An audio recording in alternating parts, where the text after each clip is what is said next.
Blog Talk Radio.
Okay, take us away, sir. Take us away. Hello, everybody, and welcome to the Poetic Inklings of Tomorrow, brought to you by A Poetic Slice of Life, which is a group that is owned by my lovely wife, Kay, who's the hostess with the mostest.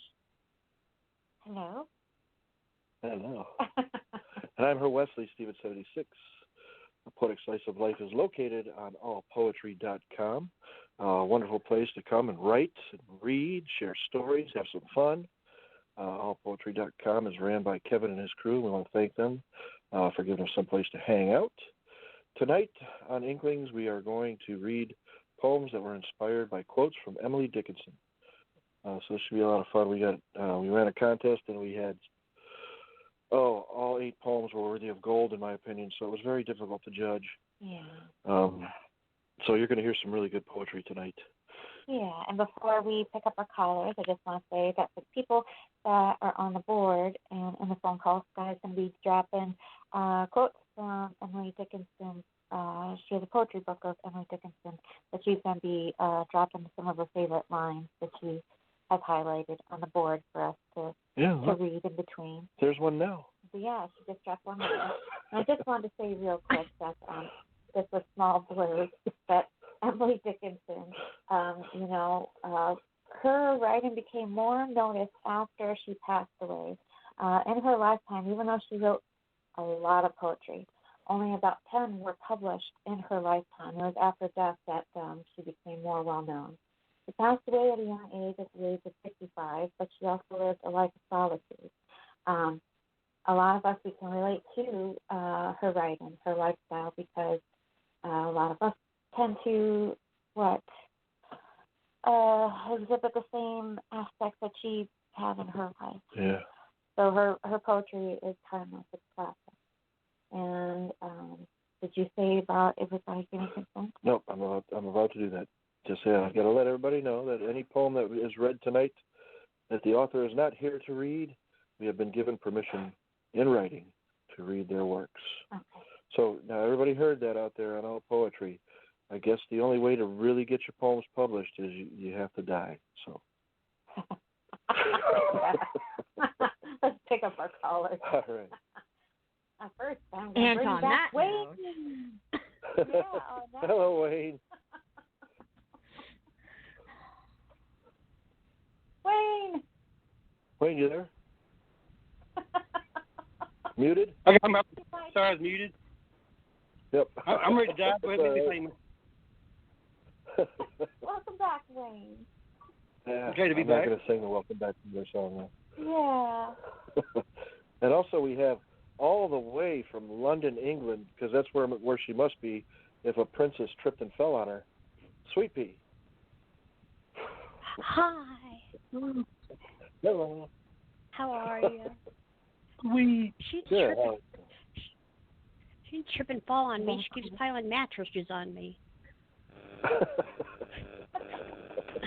Can't get any damn sleep.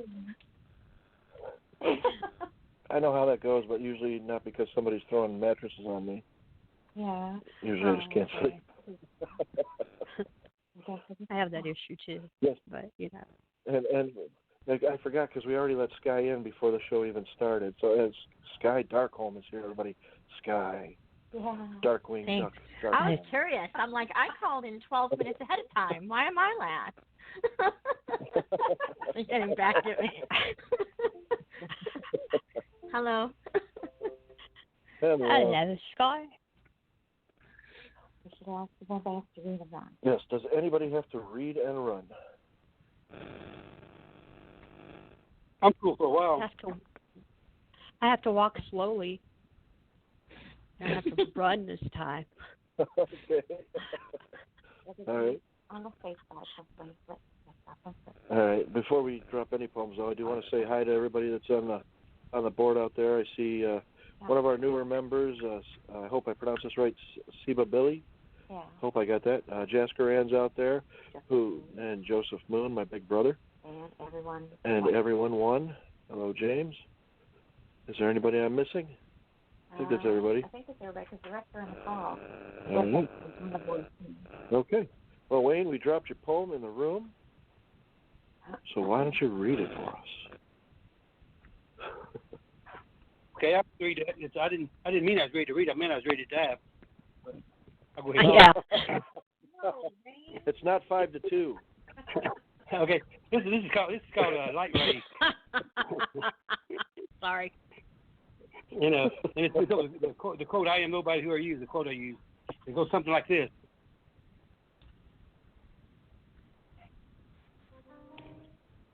I am nobody. Who are you? I'm like the wind passing through. Like to appear, not make a scene. I'm what makes the future green. Feel as I'm far less than I thought. If you don't know me, maybe ought. You can have me. Can't be bought. Like yesterday, I can't be caught. If you need me, I'll appear. Maybe not there, but somewhere.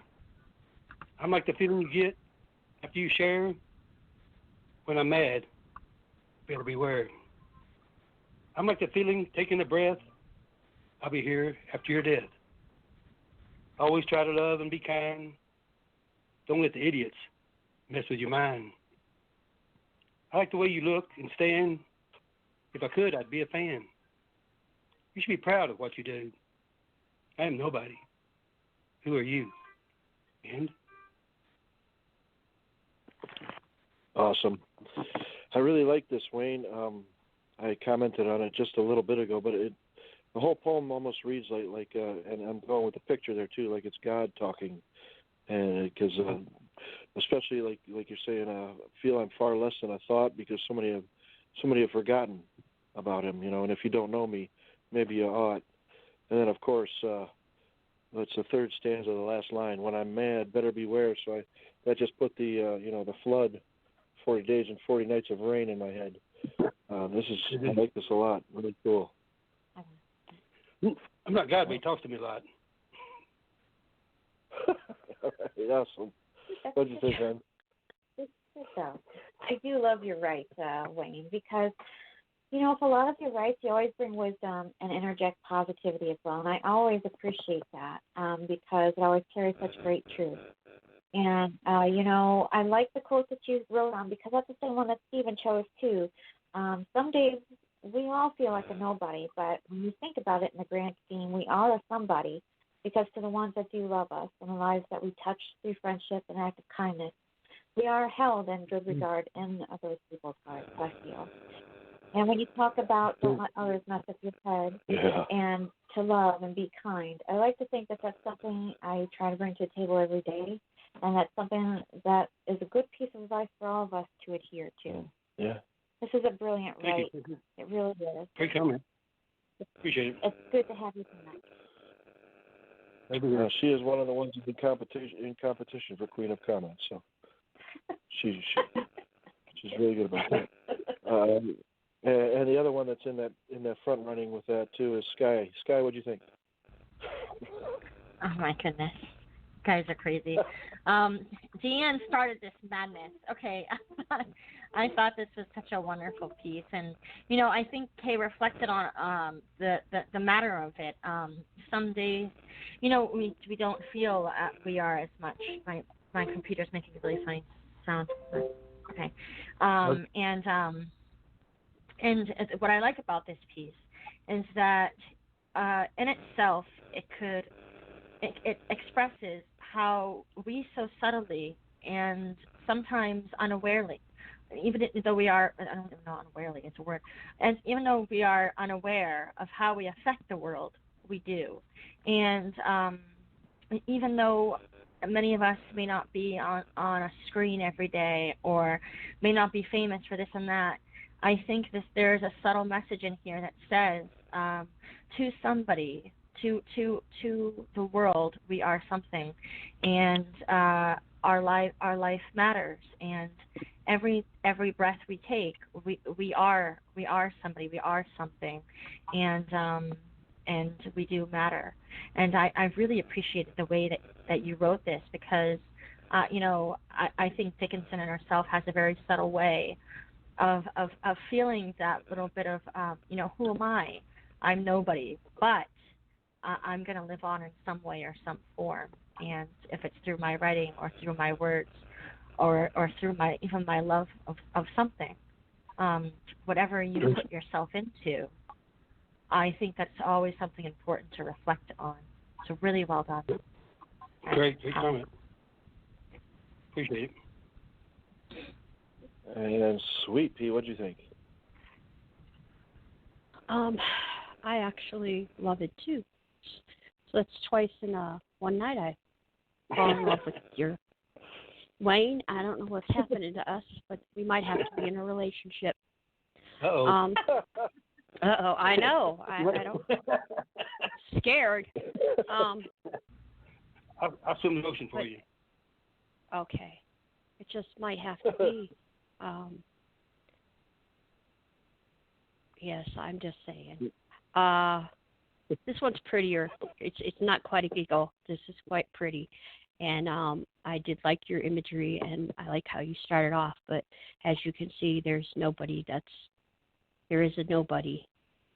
So I think that you are definitely. Everybody is somebody, and you definitely pulled all of that through, and it's absolutely gorgeous. Thank you. Thank you very much. Somebody, somehow. Yeah. I want to read. It makes my poem. It's because he started talking about kissing her on her birthday poem. He Right, did. yeah, that's what I was going to say. Do you want to hear something really quick, really funny about that? Is that when you reply to those comments, I get them. So I didn't really know what you were talking about. I'm like, when did we make out? Like I'm like, when did we kiss? Because I didn't know you were replying to his comment.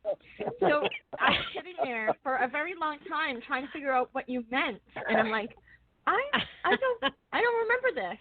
And then I clicked the poem and I'm like, drunk and talked to Sweet Pea. she's replying, and I'm getting the messages in my inbox, and I couldn't see Wayne's, and I could only see yours, and it was trippy for a moment. I figured it out. Poor Sky's thinking we kissed and didn't know when or anything. Who tried that? I'm like, this is a weird message to send me.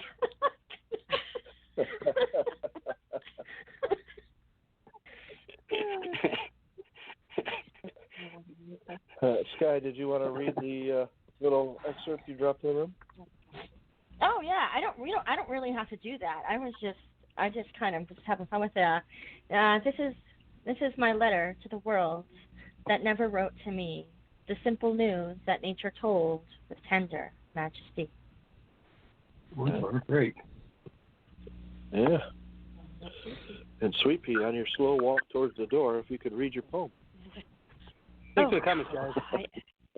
You're welcome. Oh, you're welcome. I happen to use the same quote, very popular as it is. This was something I wrote 2 years ago, and it has that quote in it. So here we go. Yeah. It's just called "Lie to Her" by Sweet Pea. Lie to her, ebony robes chimed, sell my soul to ease fools. 12 pairs of eyes bore into my skin, 6 self-ordained disciples convinced I'm a sin. Lie to her, they chimed in time again. I alone have the ability for my mother to enter the pearly gates peacefully. Lie to her, stop her suffering. I seek no cruelties. I bent down upon my knees to pray to her holy deity. I took my mother's frail and weakened hand. Memory stuttered, hand strong. I never hesitated to execute a childhood reprimand. Listen, Mama, I have things to say. Inside I cry, run away. 6 disciples started to protest. I drowned out the cacophony of their self-appointed righteousness. Mother, forever we are bound. I am your child. Nothing changes this fate, though ignorant speeches of denial.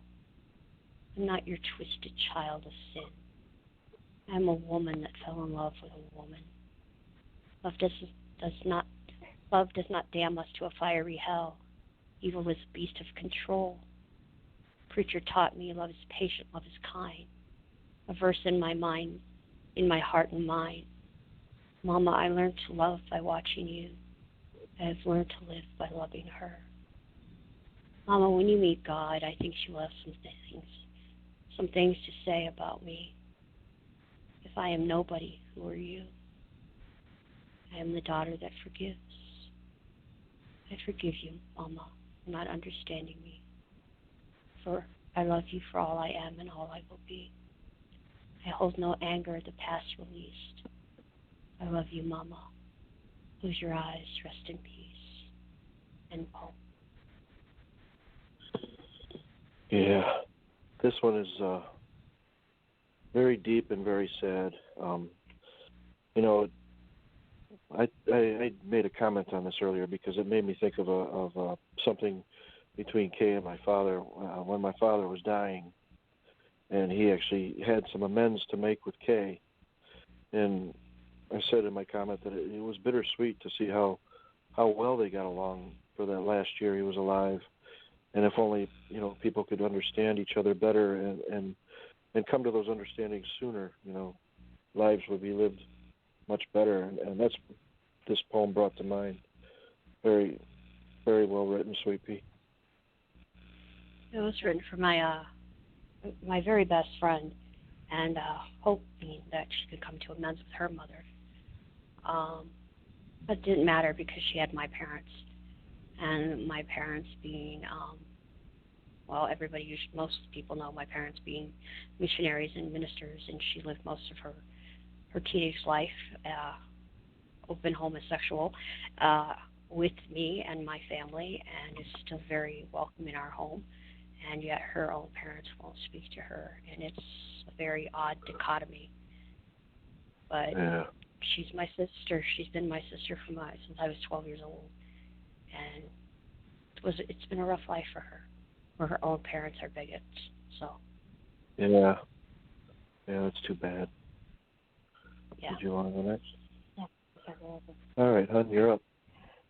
Yeah, I thought this was a very moving write. I do like the lines when you speak of love does not damn us to a fiery hell. Evil's a beast of control, preacher taught me. Love is patient, love is kind. A verse in my heart and mind. Mama, I learned to love by watching you. I've learned to live by loving her. You know, those lines, they are so moving, and they do speak of love. But all around, you're right, it's beautiful because it speaks about forgiveness. And when we can forgive somebody, it frees us, but it also gives us the gift of letting go and being able to move forward with somebody in a more productive way. You know, it's a beautiful rite of love and forgiveness. It really is. Thank you. And Sky, what did you think? Yeah, I love this piece. I think Dickinson wrote a lot about and reflected and wrote a lot of themes about death. So one, the whole beginning, it was just really, really drenched in that reflection. And then, you know, I couldn't help but maybe think that, you know, I know that there's a lot of veils and perhaps truth, perhaps fiction, with the relationship that Dickinson had with her sister-in-law, Susan, and that relationship there. And I know that it's becoming a little bit more popularized now. Who's laughing at me? Me, only because my friend's name is Susan, and I didn't know that about Dickens. Oh yeah. So there's like this whole theory that she was in love with her sister-in-law Susan, and then they grew up together. Okay. And then she married her brother, and you know it's becoming a little bit more popularized now. And same thing with Virginia Woolf and some of her relationships, and whether you know, we'll never know. Virginia Woolf will know, but Emily Dickinson, we may never know. It may just have been that love for that person, so I liked the way that you took this because of in honor of those types of themes. I could definitely see that. But even if you took out this completely, this right was so solid in itself. I really thought it held messages that I personally can relate to, and that I think that the world needs to hear. You know, especially the part that I can't find it now. I think Kay pointed it out, and I can't find it. I lost it. I'm sorry, but I thought the idea of loving without conditions and without boundaries, and that whole aspect and spin you put on the piece. I think it's that kind of advocacy is important and to get out there. And I really, like I said, the tone of it, I thought it reflected her work so wonderfully, especially very, very much in the beginning. And then I felt like you kind of branched out a little bit, and maybe to a stronger tone of your own voice with that message of that relationship. That's the line. I can remember it now. I don't see it, but it was, you taught me how to love, and then you talked about loving her. I can't remember exactly, and I can't find it, but I really, really, really loved that line. Excellent work. Yeah. Thank you, Sky. Thank you. Sweet. And Wayne, what did you think? Oh man, I thought this was a wonderful read, and it had great points in. Anybody that's lost their mom always wants to go back and just talk to her again. And the way she did in this poem, she was great. Like what she said, "Mother, forever we're bound. I am your child. Nothing changes this fate." That's a wonderful one. Then love is patient, love is kind. A verse in my heart and mind. It's she's great words you have there, and I love it to talk about mom and just to tell out there right now. It's a great poem. I loved it a lot, and good job. Thank you, Wayne. Awesome comments. Where are we going, hon? I was wondering if Sky could read. Wondered if Sky would read for Sonia. Sky, can you read for Sonia? Yes, I can. Emily looks out her window by Sonia. Emily looks out her window. Gently, she pushes the lace curtain aside. Who is she looking for so intently? An image appears before her eyes. He is her ghostly captain in disguise. Tonight he is whispering his love to her. She answers him by blowing a kiss. Their togetherness is a feeling, a fleeting moment. Her captain appears on Hallows Eve, a handsome spectre who will soon leave. An annual event which melts her heart. She writes a poem which she shares, telling all about her loving admirer. With ink and paper, he is very real to her. Tilting her poem, my captain is not a blur. End poem. Good, excellent read. I like this. I've actually never read that poem. My captain is not a blur, but I really like the way Sonia wrote this. It made me think of one of Kay and I's favorite movies, The Ghost of Mrs. Muir. So that made me smile. I thought this was a very excellent read. What did you think, Em? Yeah, I have to agree because there's a lot of her writing that I have not touched on. There's still so much more for me to explore. Well, with this one, I see it as the more private and darker side of her writing, where she speaks of a secret admirer, a specter whispering his love. I also see that as love and a ghost that haunts the soul. It definitely makes for a beautiful write. Yes, indeed. And real quick, before I get more comments, I'll say hi to Sonia, who was out on the board, and also Sharon's here, too. Now, hello, Sharon. Let's get a comment from Sky. Who read it? I thought it was wonderful. I thought the pace of it was very complimentary to her work. The rhyme of it, I know that she doesn't always rhyme, but there is often a little bit of rhyming. So I really liked the way that it was written. I love that she tied in the titles right at the end and ended on that note. But you could see it threaded throughout the piece with the ghostly captain in disguise and that bit of a veil. And I like how she kind of said, when she says Emily looks out of her window, I thought it really brought her into the piece because she was very much a recluse, and that gently she pushes the lace of the curtain aside, and I could really feel that bit of peeking outside. So I really thought it not only brought her into the piece, but brought a new spin on that right in a creative way. Really well done. Beautiful piece. Excellent comment. And Sweet Pea, what did you think? Oh, I almost word for word, it's like Sky steals my stuff. I thought the same thing. Because I stalk you. I know. I think she's just very creative. She brings in Emily Dickinson's like so well, and brings in My Captain Is Not a Blur. I love that. Just perfect. And I love the imagery too, as she tonight he is whispering his love to her. She answers him by blowing a kiss, and then the handsome specter who soon will leave. And the way she's like, the whole intensity of the poem builds. And then, she writes the poem and telling all about her admiring. Of course, she's going to write a poem. She's Emily, as we all know. But she's like got her in the poem. She's writing the poem. She's talking about a poem she actually did write. And then she's got all the great imagery I love. Or is it about the ivy? Oh. Anyway, I can't find what I was looking about, but yeah, I like that too.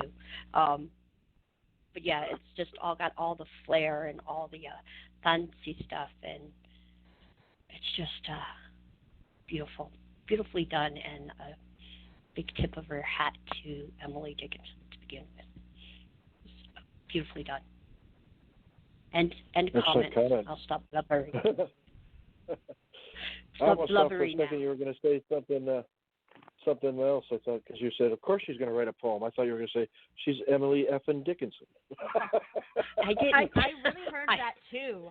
I really heard that too. I'm like, oh, she's dropping it. And then you didn't. No, I didn't.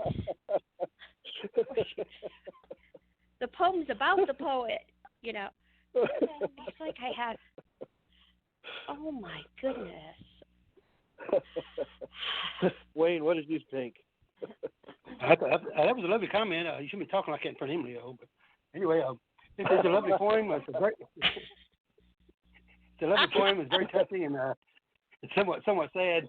Sonia always writes good poetry. She's always had good poems, and gives me the desire to read Emily's poem. I never read it, but I like to read it after hearing this poem here. Good job, Sonia. Good job.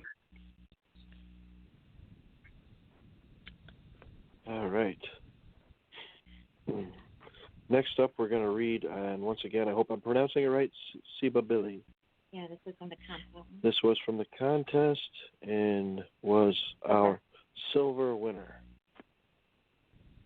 So far, 2 contests that she's entered. For me, she's won gold and silver, so I guess I like her writing. Yeah. But it's called The Beginning of My End and the End of My Beginning. I like that title. I'm not sure what it is about death that makes the living sit up straighter, as if their God will pass judgment on the slope of their shoulders, or the yawn that appears uninvited at these solemn occasions.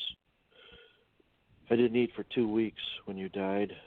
I wanted to fade into your casket so we could go gently together into the afterlife. I thought carefully about what I would wear, a formal outfit in tribute to your life. I swallowed the pill the doctor prescribed. All around me, people gathered, their eyes fixed on me, just like it has always been throughout our lives. There's the twins. They're identical, you know, muttered comments slipped from under people's breaths into the air we had to inhale. At school during sports days, other teams would have adorable mascots parading in front of them, making their way around the field. We were our team's mascot, sent to battle in front, just like the good girls we were. All these thoughts raced through my brain. It's been almost 13 years since you died. But I still recall every second of your funeral, watched by thousands of eyes. It should have been my time to grieve, but I held on tight to my tears, gave eulogies, both my own and for those who couldn't voice them. Afterwards, everyone hugged me, patted me on the back, remarking how well I did, how composed I was. But I was still that little girl, doing what she was told, something to be observed from a distance, from white laboratory walls. I thought I did us proud. In the years that followed, the tears never stopped.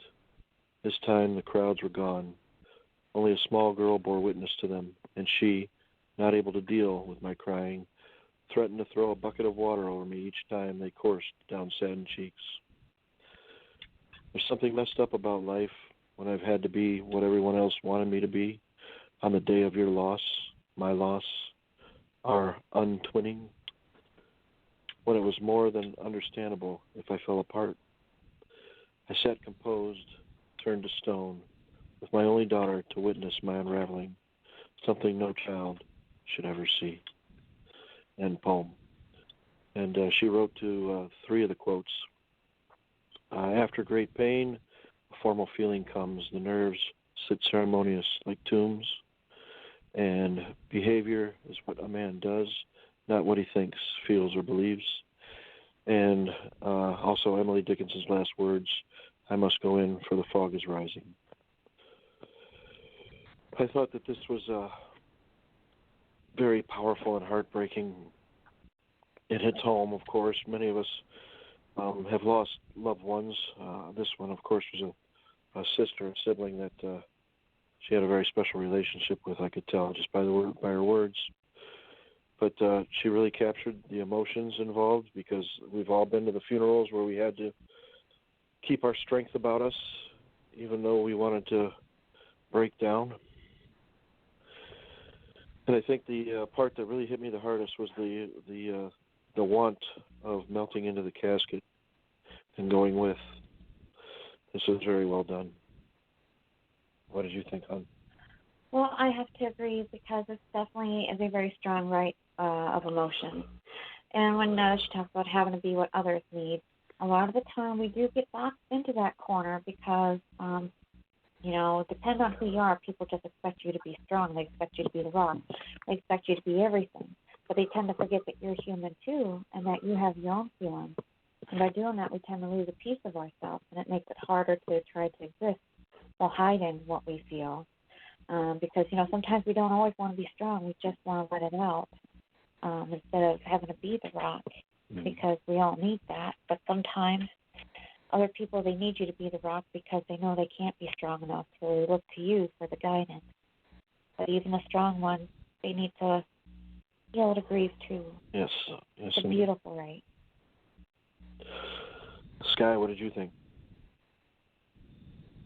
Yeah, I really loved this piece. I thought it had such the way that it was written was so emotionally in depth, and I think that I personally could relate to a lot of the messages in here, though not the storyline, which I thought the storyline was absolutely brilliant.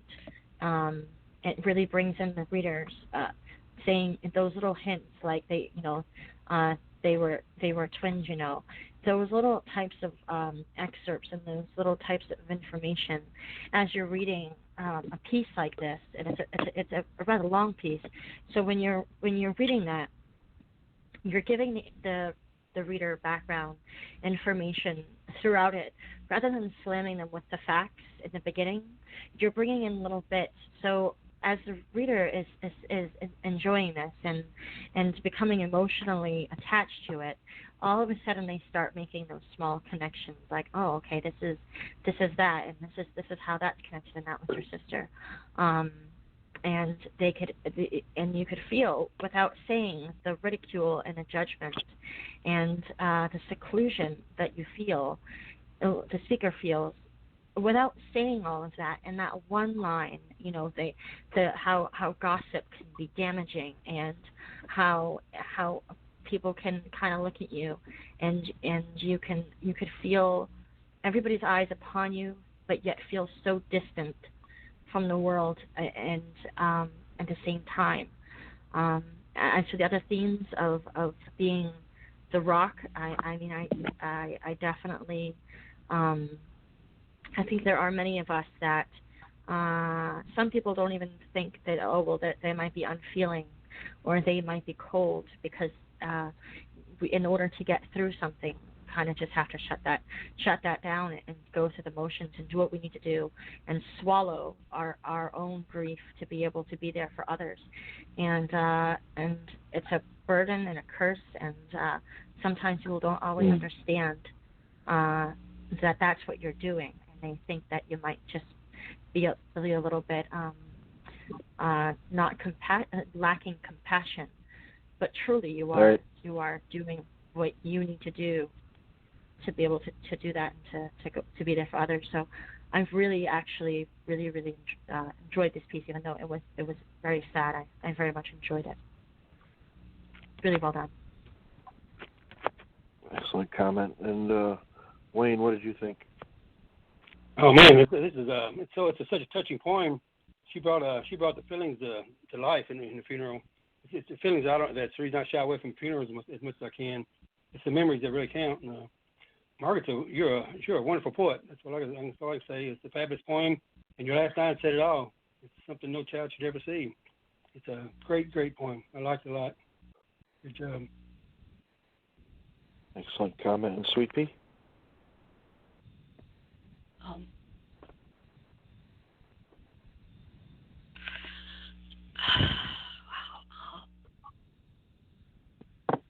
Yeah. She slowly unstitches us from her soul. Yeah. Mm-hmm. She leaves us out in the cold, weeping in icicles, without ever understanding how alone she even feels or how much pain she's in. It's just poem where feelings and words don't intertwine.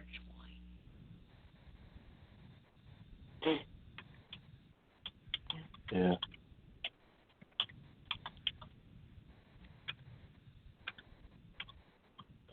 Yeah. I had caught it. It's a hell of a write. It is, yes. It was very emotional. Very. Yeah, and I hope she's listening because she definitely touched a chord for so many of us. Yeah. We've all been there. That's definitely a piece of her soul she put there. Okay, let me redraft this. All right. Okay. And since Jasper is on the board, I'm going to get him read. Okay, and I just wanted to say, because Jessica mentioned it earlier, so I just want to say congratulations, because this one did get an FPP earlier today. Congrats, Jess. Yeah. And this is by Jessica Ram, and it is called The Essence of Life. And the quote used, "If I can stop one heart from breaking, then I shall not live in vain." It's a perfect time for Sky to drop that little excerpt, because that's what she dropped. Yeah. Cool. That was insane. That was crazy, Kay. I can't believe that. Take it away. That was like one of those world-turning coincidences. Yeah.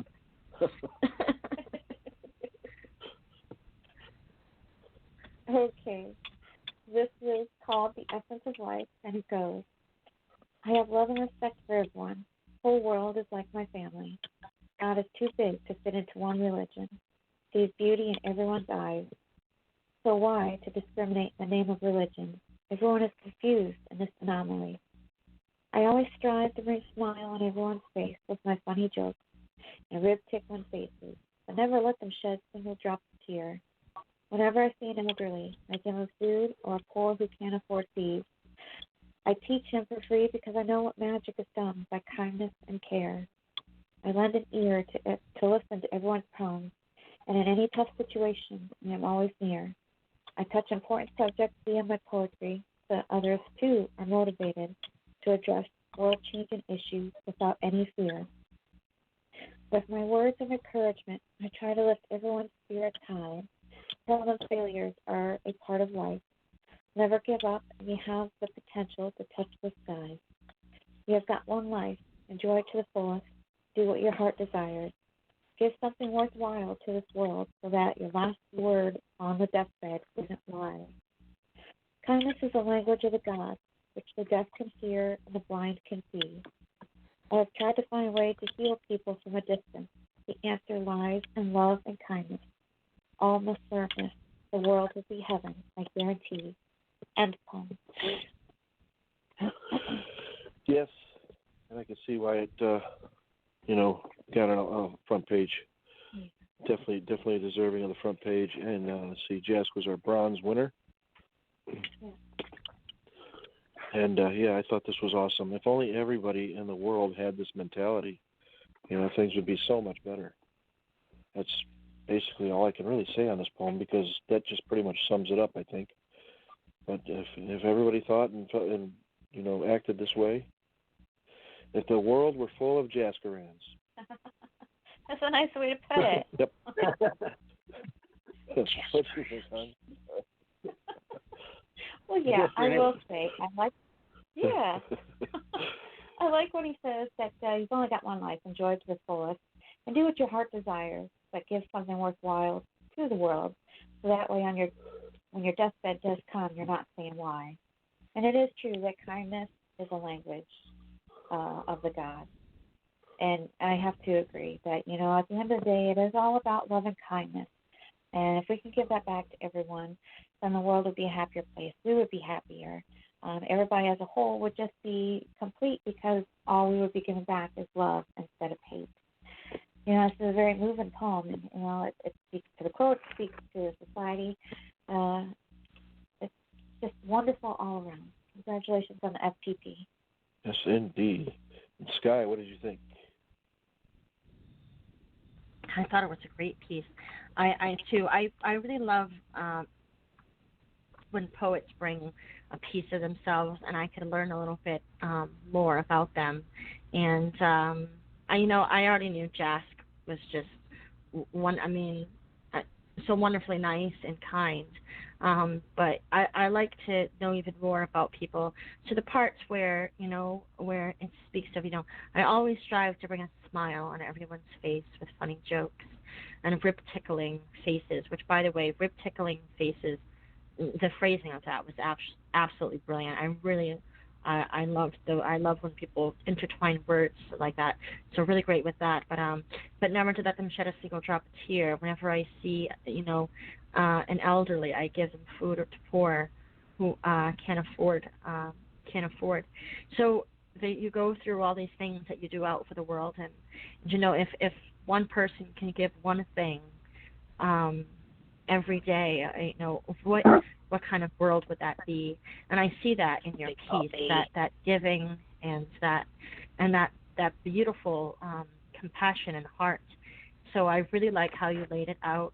I like how it read smoothly. It was like just a simple thought written on a page of wisdom, and something that I think that really should be shared with everybody and often. So really well done. Excellent comment. And Sky, before I get any more comments, I have to say something to you. Yeah. Yep. Mm-hmm. There she blows. Joseph's here. Hello, Joseph. Good evening, folks. How's everyone? Joseph. Good. How are you? How's it going? Doing well, How's it going?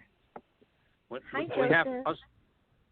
Hello, Kay. Hello, Sweet, and hello, Sky. Mr. Wayne, how are you this evening? I'm doing fine, Joseph. That's what we got to do. Just take our time and enjoy what we have. Anyway, I just wanted to level the playing field here a little bit. We can't have these three beautiful poetesses here, and only two wonderful bards. So I thought I'd join the fun. We need the bed. Yeah. Oh. Yes. Yes, indeed. Glad that you called. Yeah. Did you want to comment on Jasgrand's poem, Joseph?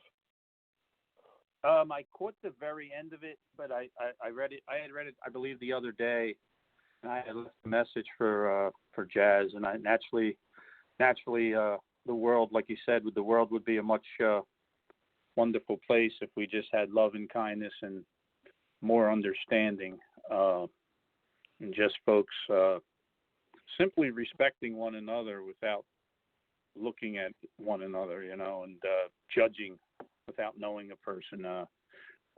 That's basically what I feel that he meant here, and it was a great write and much deserving of. I noticed it was a front page pick, very, very deserving of the front page pick. And I'll leave him another comment a little bit later this evening. Great write, Jazz, if you're listening in, sir. He should be still on the board, I believe. But yeah, that was an excellent comment. Sweet Pea, what did you think of Jazz?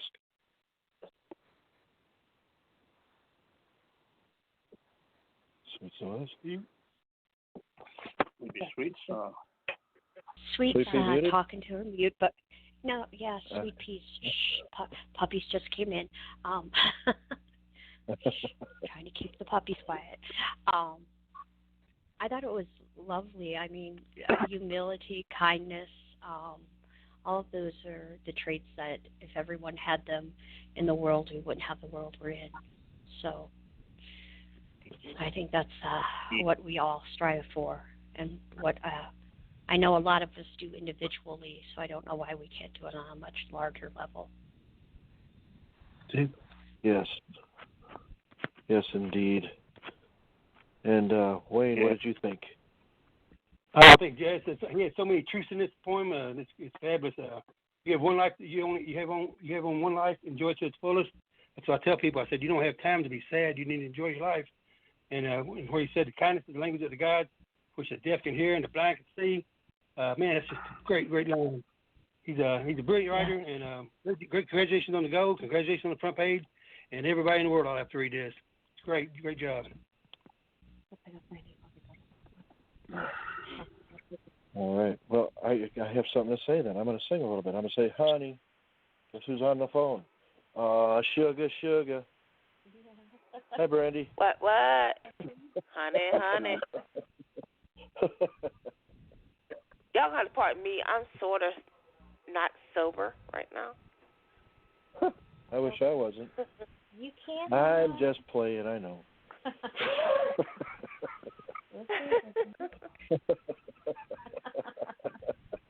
I'm almost out of booze, so I'm going to have to go out and get some more for the weekend. Oh. Yeah. It's Wednesday. It's Wednesday. Every day. Yeah, come Thursday, Friday, I'm going to be drunk again. I'm being honest.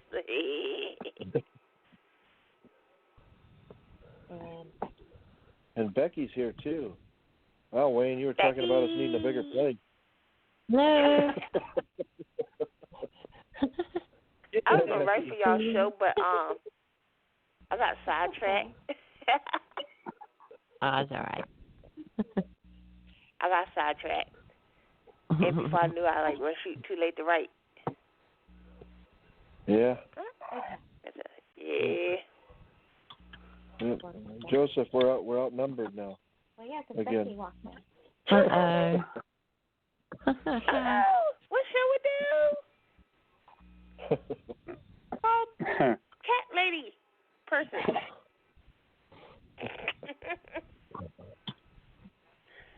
Ganging I wanted up. to ask, is it... Yeah. Okay. I think Joseph's leaving. Oh, is he? I think that's what he said. Well, ask Joseph if he's hanging around. No, I'm not leaving.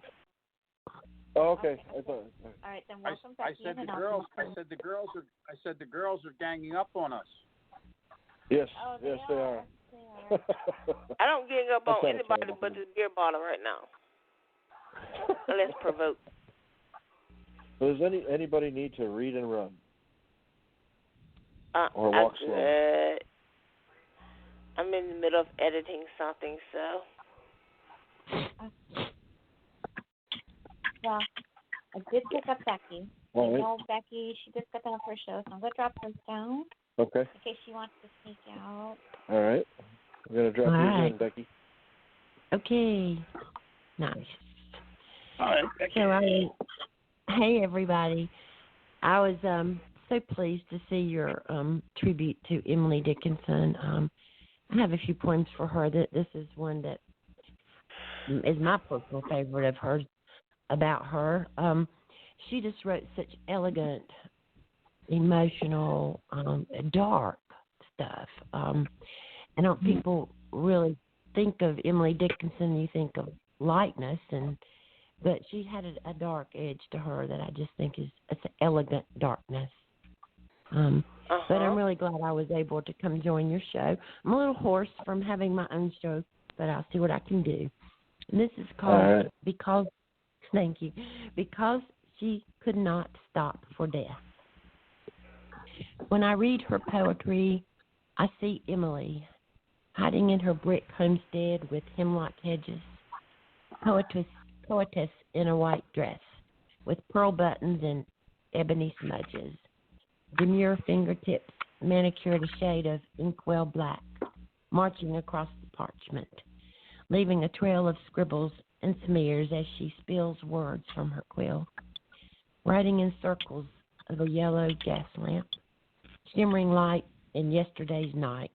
Couldn't see her brilliance, but I see it shining today between every line. Emblem. Excellent. Thank you. Yes. Yeah, I thought this was awesome. Once again, Becky, you dazzle me with your attention to detail.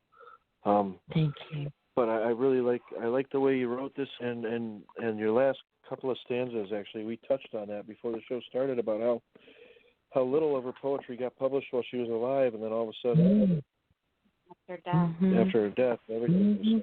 Yep. This is a wonderful write. Thank you for dropping it for us. Thank you so much, Stephen. Brandy, what did you think? I have to agree. I'm actually paying attention, multitasking here. I forgot. I'm sorry. That's all right. Sorry. Y'all get free entertainment out of me, so laugh at your jocularities. Hey, put it down. Okay, thank you. Sky, what did you think? I thought it was a beautiful piece. I love listening to you read, Becky. I love the leaving a trail of scribbles and smears, and she spills words from her quilt. I love those images and the beauty of that, and a yellow gas cap lamp. I'm just something you can close your eyes to, and you could really imagine, and very vintage feel to it. I really liked the excerpt of the shimmering light in yesterday's night. Couldn't see her brilliance, kind of reflecting on the fact that she didn't really get the credit that she deserved while she was alive. I really thought you brought that in towards the end, and so not only did you wrote about her without saying she, this, that. You wrote about her in a very gentle way, where you can see pieces of it, and it was poetry, and that's what it was. It was poetry. It was beautiful piece. Thank you, Sky. That made me think about, when I think about, you made me think about how I often think about writers before all of what we have now. Writing to a gas lamp or a fireplace, and when daytime comes, you don't have the light to write anymore, and with ink and quill. So, we sit down and tap it off on our laptops or our iPads now and back up if we need to delete and write. It's really sitting and just imagining writing under those circumstances even puts a whole new dimension to it for me. It must have been very challenging. And I know she hid and wrote. She went back into her room and wrote, and no one even knew in her family that she was writing. Oh, my goodness, sounds a little bit like me. But anyway, yeah, thank you so much, Sky. I always think about that, sitting in the dark and writing. You also think about, now we have this little button that says synonyms, and a ton of synonyms are at our fingertips, where before it was quite a different experience.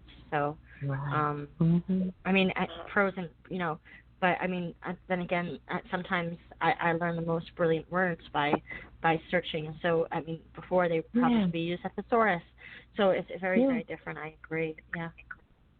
And I don't have a problem with using things, things that are available to us now to make us write better. Why not? I mean, why wouldn't a doctor use new technology? It just makes me appreciate more what they had to do, So, great point. All right. What do you think, hon? Yeah, I have to agree with what Scott said. And, what you wrote, and you're right. This reminds me of a conversation we had with Rob yesterday about tangible paper. Yeah. Yeah, remember that? Yep. Yeah. We have the beauty nowadays of technology. And we could write everything, and it's right there. We can edit really quick. We could save it. But there's something to be said about that tangible paper where you could hold it, you could see it, and you could save it, and nobody else can see it. Back then, that's all there was. And that's very profound. I love how you touched on that. You touched on this in such a moving way about for life, for writing. It's just beautiful all around. Yeah. What was that thing called back in grade school that they used to make copies with in grade school? And you'd smell the paper, and it smells so good. Oh, yeah. What was that? I remember that. Y'all laugh. I'm gonna give y'all Duplicator. laugh what happened today and stuff. My father had to go into Dollar Tree, and my mom was like, "What are you going to Dollar Tree for?" And he said, "Get some nail polish." And she said, "What, to paint your nails and toes too?" I was like, "Oh God."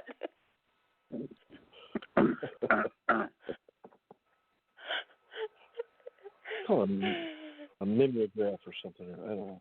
I think so. Yeah, something You all like right? that. Yeah. Okay. Some more comments from Becky. Don't want you gagging on me and stuff. Ain't your Joseph, time what to did you go think of yet. Becky's right? Yeah. Joseph, what did you think of Becky's right? Oh, this was truly an outstanding poem and tribute to the great poetess Emily Dickinson. I think Becky nailed the imagery of Emily sitting there in her room with her lantern, inking with her quill and her white cotton gown and her pearly necklace, hiding from the rest of her family in her room. I'm particularly fond of this stanza that goes: demurred fingertips manicured a shade of inkwell black, marching across the parchment. That's like really profound, and I believe Becky stated before she read this wonderful piece to us that Emily did indeed write dark for her time. Actually, she was in Victorian time, Puritan time. A lot of her rights were reworded simply because it was considered too, I guess, for a lack of a better word, risque for that particular time period. Really? And she really didn't want to do that. And, no. And one of the reasons why she wasn't published, she really didn't want to be published. So a lot of the research that I actually did on her over the years, she actually said being published or selling your work she considered it an auction of the mind, which is actually a great quote in itself. Wow, also, it is. And if you read a lot of her read a lot of her poetry, she did a lot what they called back then slant rhymes, which means that the rhymes they're similar, but they're not exact rhymes. And at that time, exact rhymes were the norm. And she went against the norm, and none of the publishers wanted to really touch her, which she didn't really care too much about that anyway.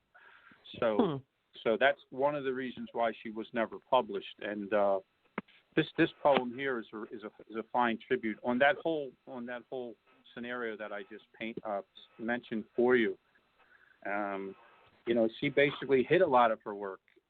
Like you said, her sister found most of her poems tied up in a little basket or whatever they used back then to tie up to protect the paper.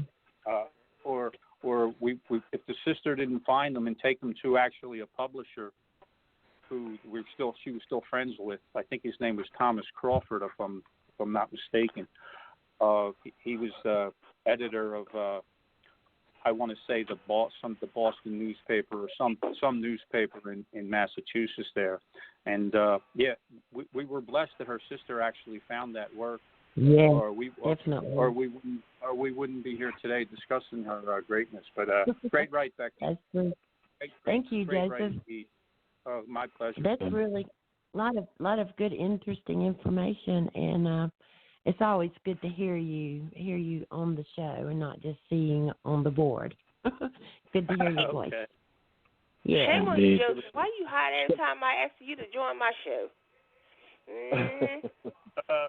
I'm gonna poke you. It's usually Saturday night, right? Yep, every Saturday, every 2 weeks. Yeah. Sometimes it's a little difficult for me, and I'm not really all that great at that sensual poetry. Honey, just look. After what I read with the first contest with Canary Yellow, I feel like a slut. Okay. So somebody just tapped me on the back, and I think it's my sister Bella. And then right behind her is Dame Deb. Hola. Hi, Siba Billy. Hey, Bella. Bella, I love you. Stop pushing.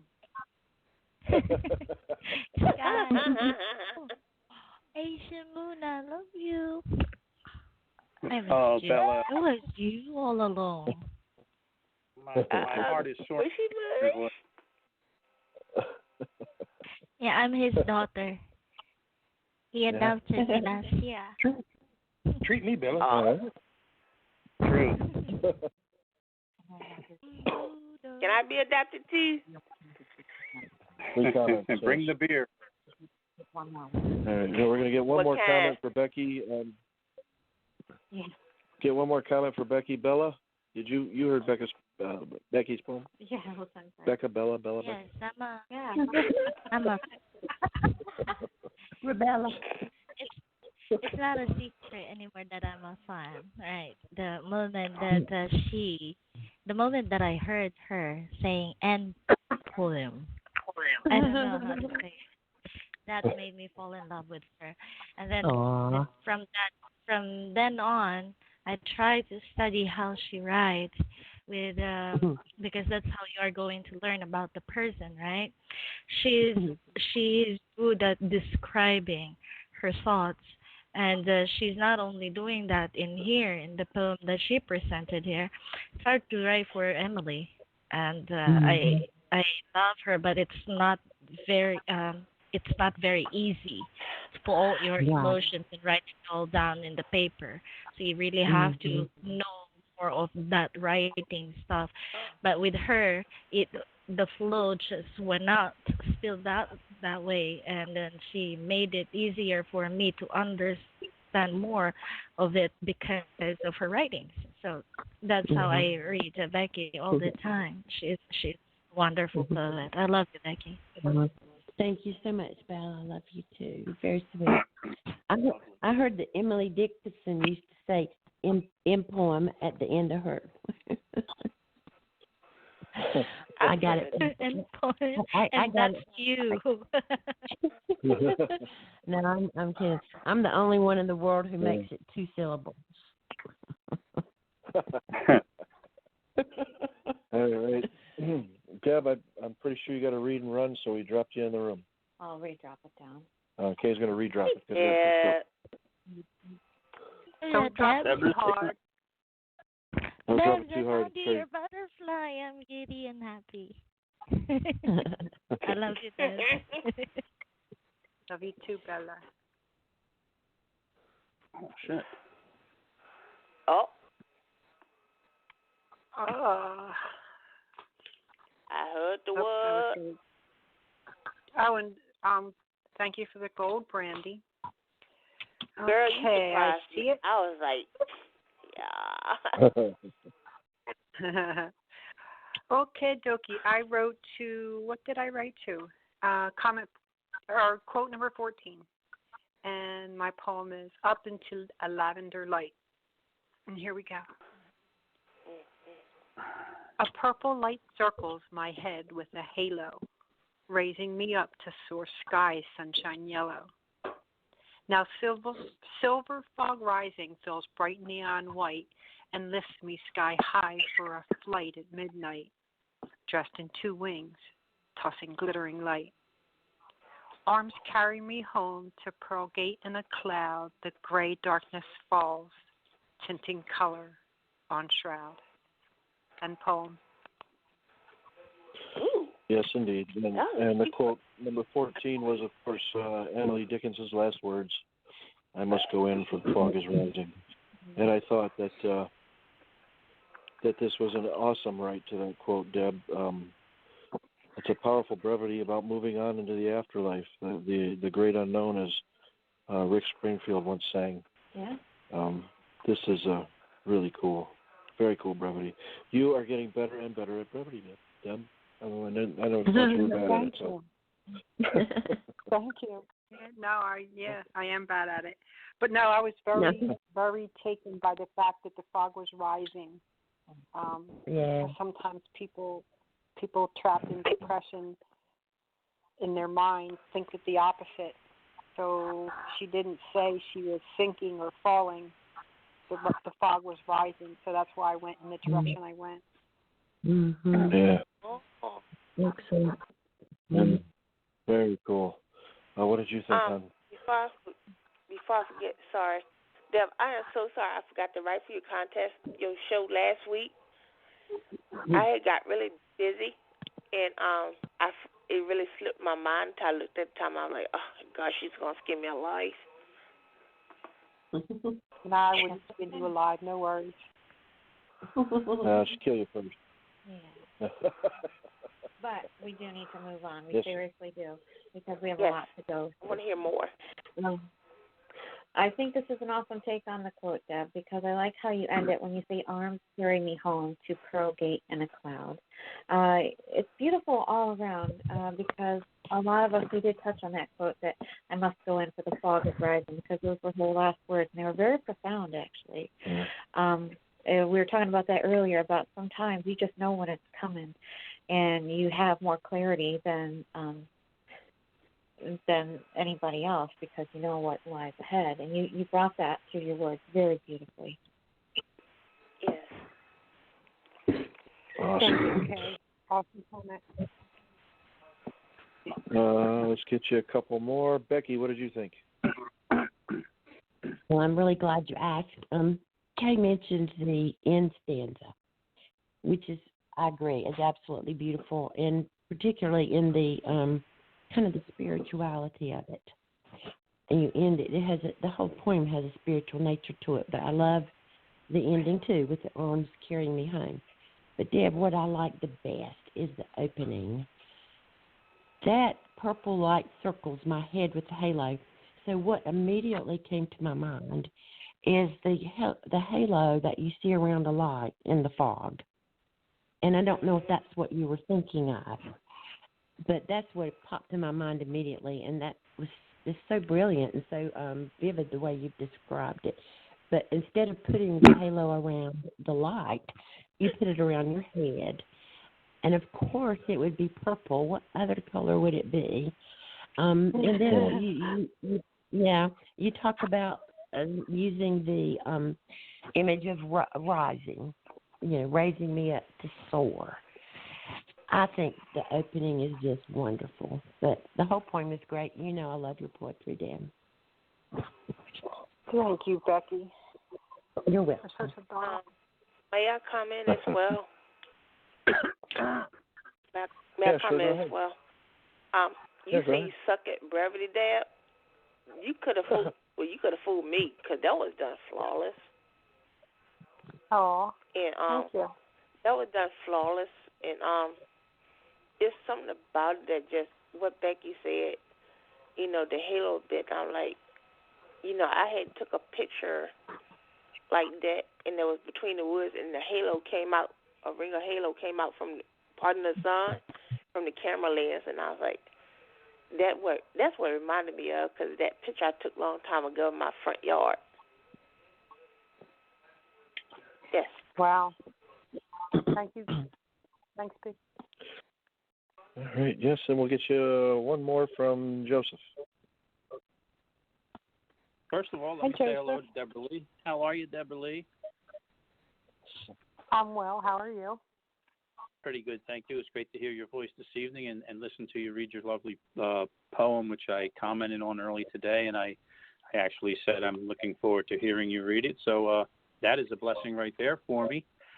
And yes, indeed. And then commenting on the poem, I really like how you colorized the dim life that Emily Dickinson actually lived. I mean, she did kind of live in darkness. And in one of her poems, and I really can't think of it right now, what exact the poem was, the title of it, which she never titled any of her poems. All the titles of her poems are actually the first line of every one of her poems. I don't know if anyone ever noticed that, but she never titled any of them. Her poems were titled later on, like after she died, obviously, by publishers or whoever who were editors. They just titled her poem, which I think they did a bad service to her there.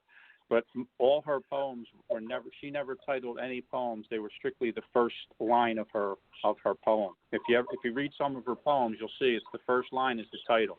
And in one of her poems, she wrote, I walk a pearled path in white shrouds. And I really like how you colored the shrouds. You made them a little bit more colorful, where you made it feel like there's glory in death, or you're rising in glory, and I think you captured that instant quite well in your in this beautiful brevity here, Deborah. And this is a gem of a poem and a fine tribute to poetess Dickinson. Great job. Thank you, Joseph. Just call me the crayon poet. And I loved hearing you. I loved hearing you. Yeah. Truly my.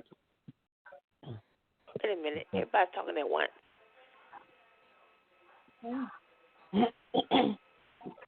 All right. Move on. Yeah, I got this. Very appreciated. Oh, yes. Thank you for calling, Deb. We appreciate it. Good, Deb. Good job, Deb. And I am sorry, everybody, but because we have so many poems left to read, we are going to be limiting comments to just 3 per poem. Yeah. Joseph, Kay dropped yours down in the room if you'd like to read for us. Oh, outstanding. It would be my pleasure to present my work. As I spoke to Bella often about spirits of poets and poetesses visiting me in the evening, this here is one such poem. And I call this Weeping with Emily, and I hope I give it a good read. Weeping with Emily. Locating life with nature so affable yet alone, removing more and more from the social world, without a tighter breathing and zero at the bone. The drowsy lights along the path dim and curled. I came to know her in the universe of spirits. Some keep Sabbath at church, she stayed home. How seldom a friend, a good man inherits. Ladylike, she wore a robe more white than foam. Amazed the unlearned and made the learned smile. She cried on the covers, she never was understood. Her poems edited in Puritan Victorian style. Then to be dull was construed to be good. So pain and wane, a love affair with death. Her life closed twice before its close. In her room she pens with body, limbs, and breast, to seek a silent door when her bosom beating rose. She never saw more, she never saw the sea. Her life had stood a loaded gun without rhyme. Between dark and eternity, her eternal soul and me. Night by night, she weeps at twilight time, keeping verse alive through fields of buttercups and balm. Excellent read, big brother. I thought this was an excellent tribute to Emily Dickinson. And I read this a while ago, I think. I'm not sure how long ago, but I know I saw I left a comment, in which I did say it was an excellent tribute. But I think you're a very versatile poet, Joseph. You seem to be able to write anything you put your mind to, and you can really tell just how much you like her poetry by reading this poem. This is just awesome. Oh, thank you kindly, Stephen, brother. Appreciate it. What do you think, hon? Oh, I know you've written a lot about Emily Dickinson, and your words, they give a perfect tribute to her life, her writing. All around, this is just a beautiful write, because I like the certain aspects that you touch on, the poetic visuals. We speak beautifully, we really do. There's so much to take in when you talk about the love affair of death and life closed twice before it's closed. Because I'm starting to get acquainted more so with her writing and realize that it has a lot of dimensions to it.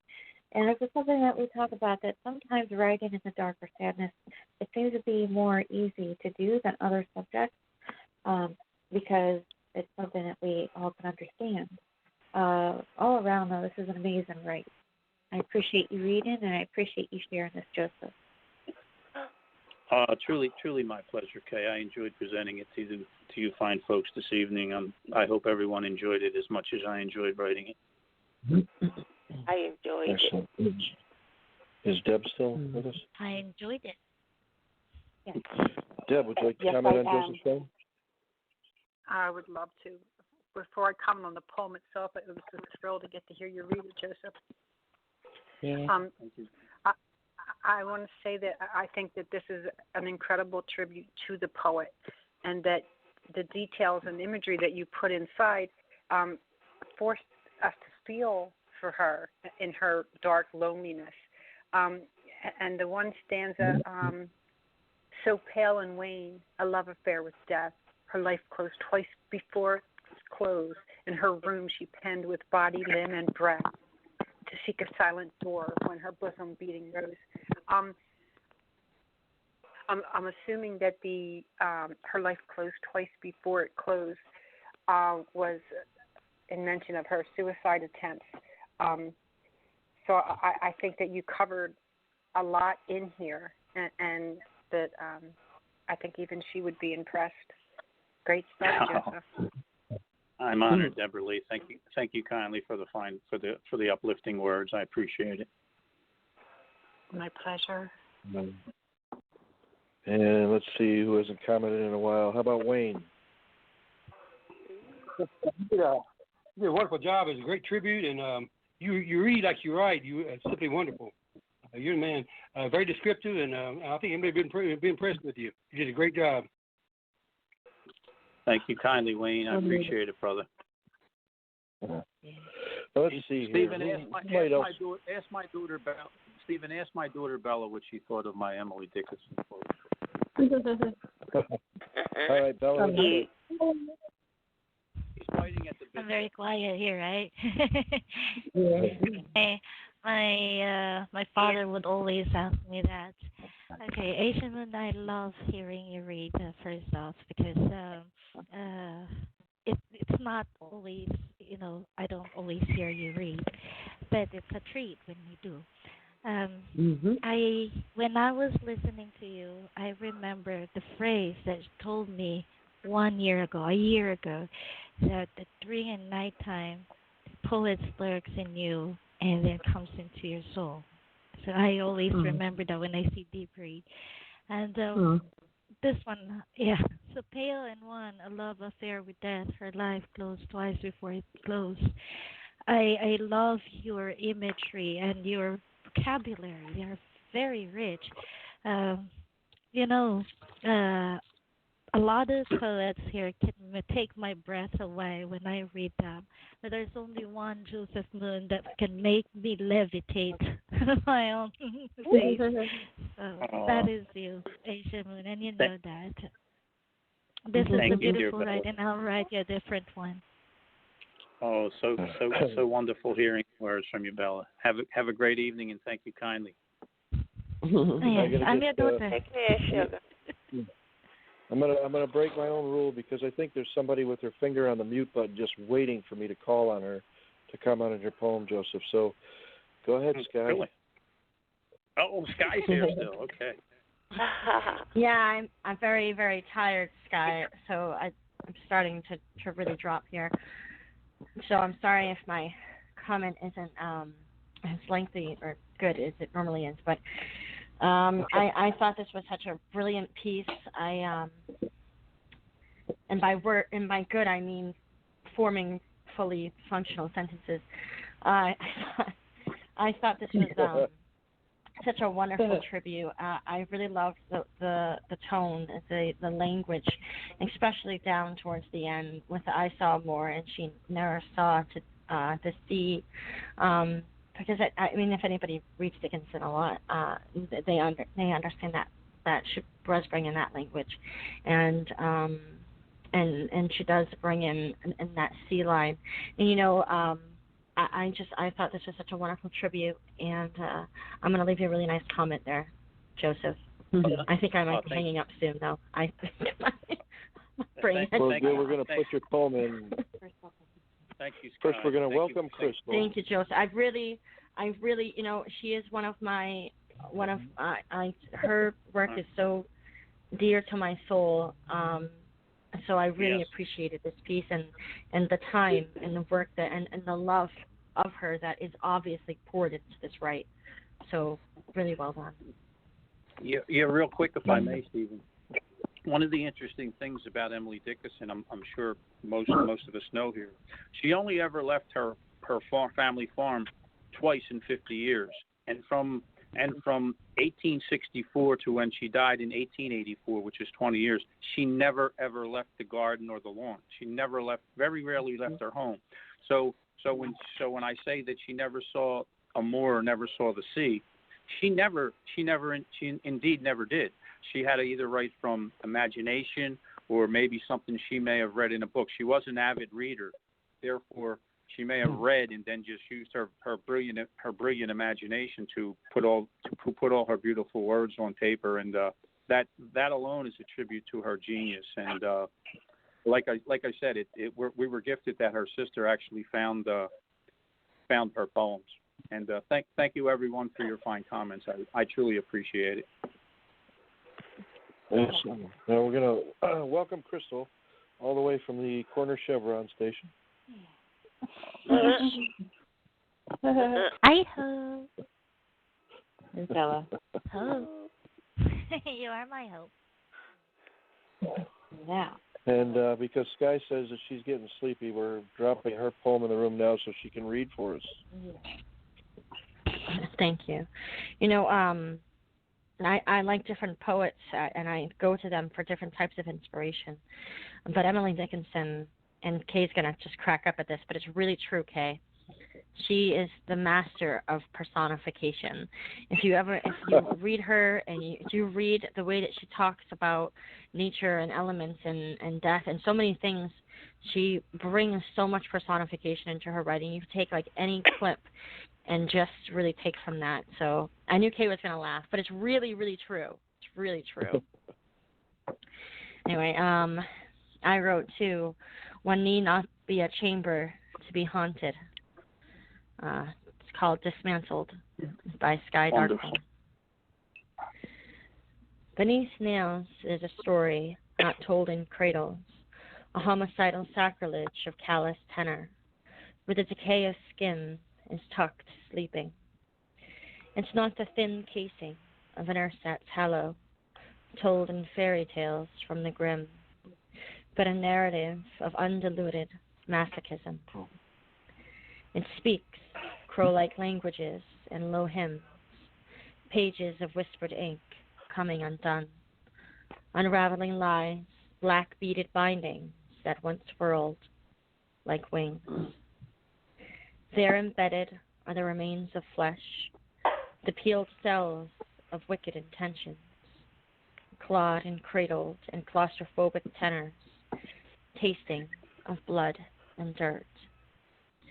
One you can never save in gnawed clippings or bleached fingers, till you are left displaced, built of waxed foundations, as if flames were held beneath. The earth unsteady as time is mislocated, fallen between the cracks of memory and a stutter and the shudder of outline. But such stories might never be told, for horrors are often washed down drains, when husks are left to delude memory, scrub with soap and pretense, smile and pretend to be clean. As each syllable unhinges, strips like a silent panic cracking concrete stockades, all the while brandishing pens, speaking crow-like languages in low hums, like a silver-tipped blade that pierces pages, hand-stitched bruises against the bark of sandalwood, hushed seasons of winter's green and sprouting wildflowers, the sweat of tears weeping down a cheek of oak and drying up the notes of leaf, leaving penny-marked impressions, rusted copper fingertips printed on the pale skins of tracing paper, resounding like stained glass windows, painted untouchable. End poem. Yes, wow. And you were the gold winner in the contest because this was just so powerful and spoke to me so much because I write a lot about demons of the past, and that's what I felt this was about. Demons of the past that won't leave us alone, and they always come without warning. Just the slightest trigger brings them head on, and you don't even know what brought them. But yeah, this is just awesome, Sky. Thank you, Stephen. What'd you think, hon? Yeah. Let me open this up so I can look at it. But yeah, I can understand why it was a gold because this is definitely very profound, very moving with what it brings because I can understand certain elements of the word. The quote that you chose, I love that one. Because actually when Stephen first read this, I think it was Monday, he was asking me about the meaning, and I told him, look at the quote used and go from there. I love the line, beneath nails there's a story not told in cradles. Because the way it reads to me, it's like a broken nursery rhyme that the narrator is trying to tell us. And then when you speak of pages of whispered ink coming undone, unraveling lies, black beaded bindings that once flowed like wings. All those are such epic lines. They definitely speak of life on a deeper level, of hurt inflicted. But yeah, this is just truly amazing what you brought. Thank you, Karen. And before we get any more comments, I have to offer my sincere apologies to Rome. Sorry, Rome, for some reason. It's all right, man. At least I'm pretty smart. I would have said I'm stupid. Oh, man. Hi, Rose. Man, hello. I would love to comment, though. Usually, oh, yes, please. Yeah, that was amazing, so captivating, the words, the script of it all. I love it because it was like a truly inspired write. You truly took that quote and you made something your own completely in itself. I also correlated with Dickinson and like her likeness to Poe and how dark it went. And I love the line that stood out to me that kind of spoke to that with, but such stories might never be told. Because as we know of Emily Dickinson Lights, there were stories that might have never been told. It was kind of by chance that we got to know it. So it was amazing, right? And a great read. Very well done. Truly inspired. Thank you, Ron. Thank you. You're welcome. Next comment, and get one from Crystal. Yes. Yeah, I went through this one earlier, and I saw you won the gold, and I was like, well, it's the gold winner. I got to see what it is. And then when I went through it, I was completely amazed. Like I like the meaning that you had towards it. I did like that part of it, and I did think through that. But the main part that I was just kind of like baffled by is your descriptions throughout this. I'm just like blown away by it. Like you're leaving penny mark impressions, rusted copper fingertips printed on the pale skin of tracing paper, resounding like stained glass windows painted untouchable. Like, wow. And then like your lines above that, I was just like, wow. Like you wrote it like quite a few lines, but like I probably could read more because that's how good it is. Yeah, really amazing. Right, Scott. Definitely deserves the gold. Thank you, Crystal. Excellent comment. And by special request, right? Well, how many comments did you get this guy? I got 3. Okay. Didn't I? Well, you got Rome, you got Crystal. Wild card. Yes. Oh, wild card. Deb still with us? Yeah. Deb. Yes. I was hoping that you would ask me. Excuse me. I got to hear her read this the other night to the picture, but it was one of them ones where it was really so hard to pick a favorite part. But I think I'm going to go with like wings. They're embedded or the remains of flesh that peel cells of wicked intentions, clawed and cradled and claustrophobic terrors tasting of blood and dirt. There's something about that, the cradled in claustrophobic terrors, tasting blood and dirt, like a feeling of being buried alive or something, and it's just deep and gripping. And then towards the end, more as each syllable unhinges, strips like a silent panic cracking concrete stockades. Sky, your wording is always so original. You're another person who I can look at and pretty much tell that it's something that you wrote, because it's always complex, yet that it has an underlying simple brilliance as well. So this is no exception. Excellent piece. Thank you, Deb. Okay. All right, this is my special request because Joseph really wanted to hear Kay read hers. Kay will read.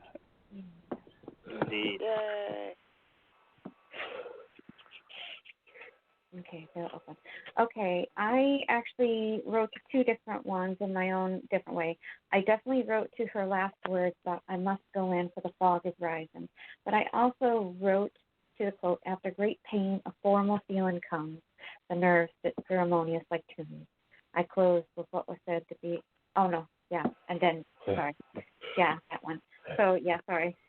I'm getting a little mixed up there. Okay, so I called it Elements of the Soul.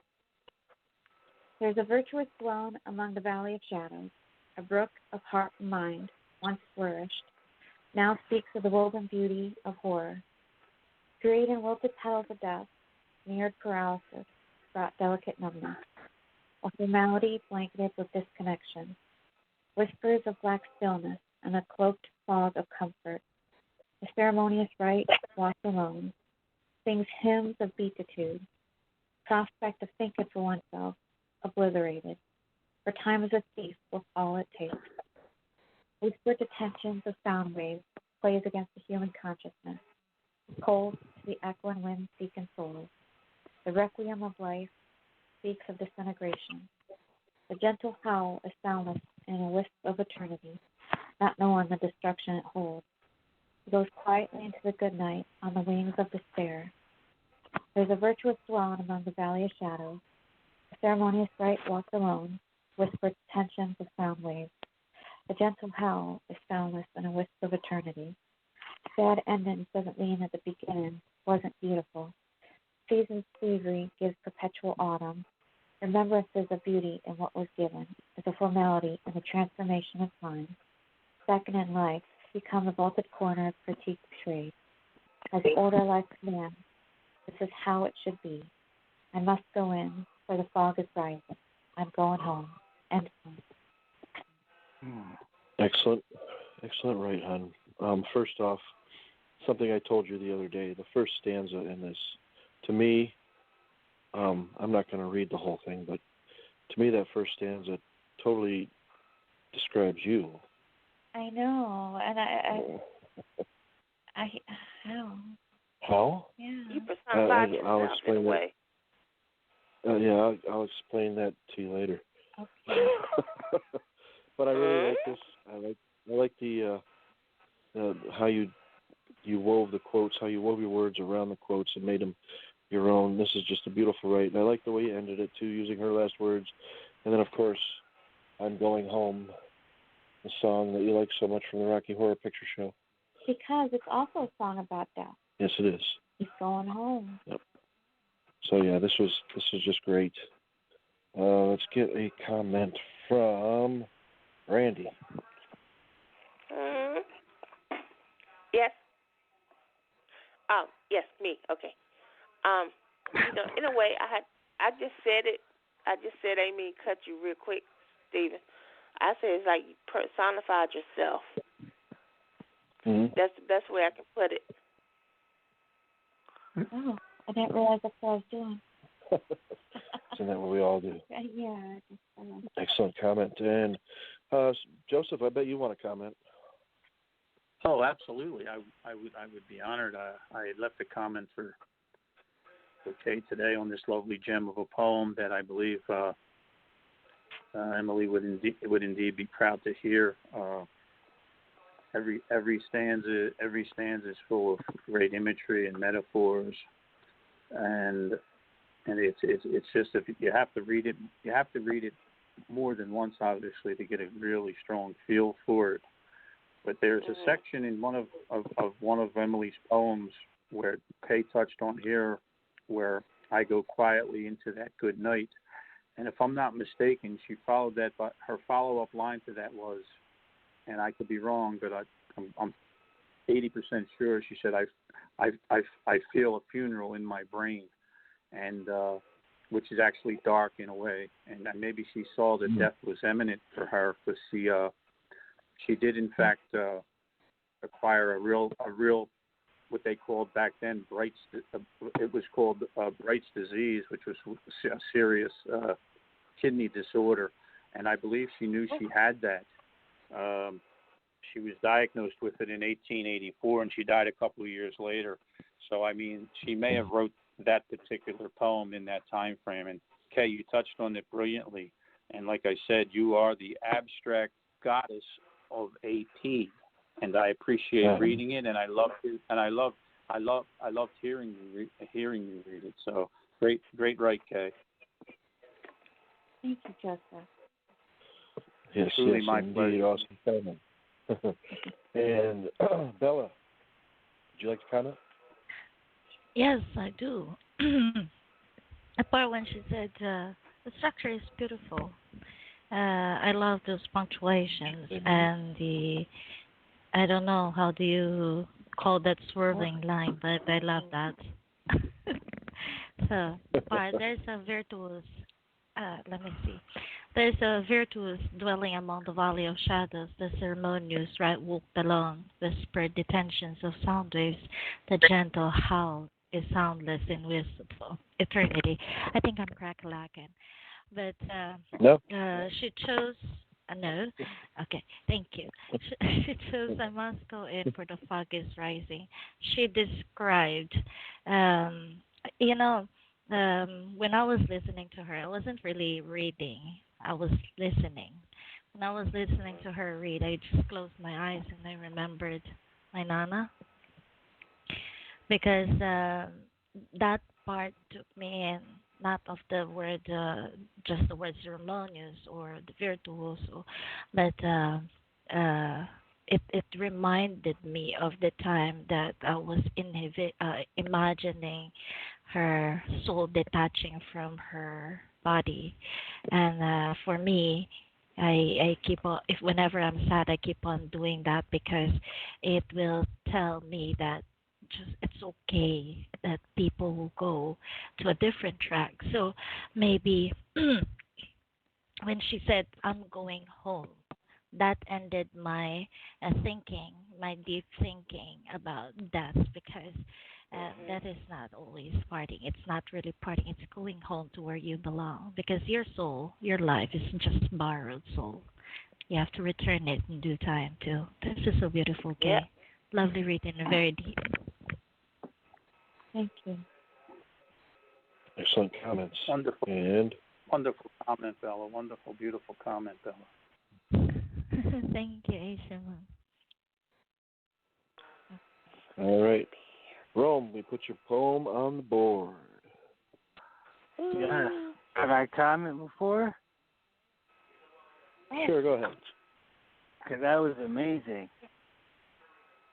That was truly amazing. I loved it. And, contrary to everything, I heard bells, and I saw the growth of life. I was thinking like a child, with the tension and the play and the talk of what was once flourished, the coming of age, like walking to the tomb, the beginning and the end. The beautiful chaos of a child growing, figuring out life until you comes a time to the death. I found spoke within it, It was an amazing write, and I love to play with words and how it was and how it spoke to me. It was great appreciation for the ups and downs and the growth within it. So great job. Very lovely. Thank you. Thank you.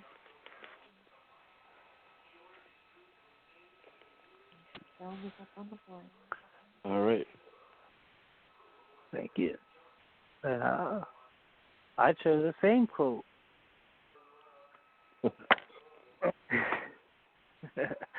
After great pain, a formal feeling comes, and nerves sit ceremonious like tunes. And a piece is called Words from the Tomb.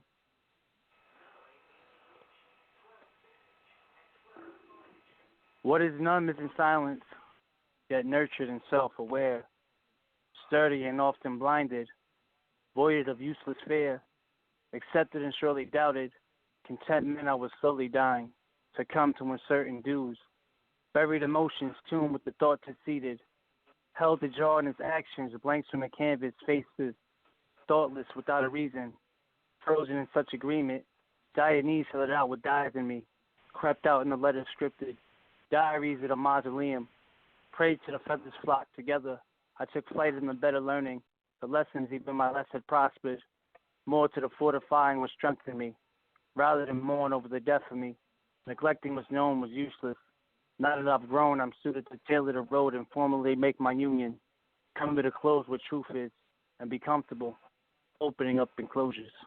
And peace. Yeah.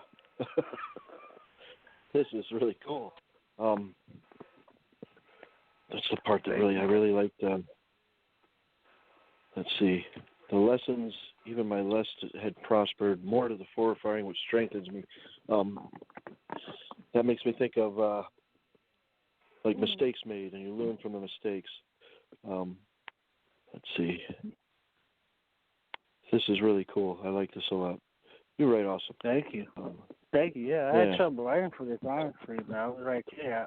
I wrote two too, so I was like in the zone, but it was difficult to write. Yeah. It was a nice challenge for this topic here. Cool. Well, you rose to it. This is awesome. What do you think, huh? Thank you much.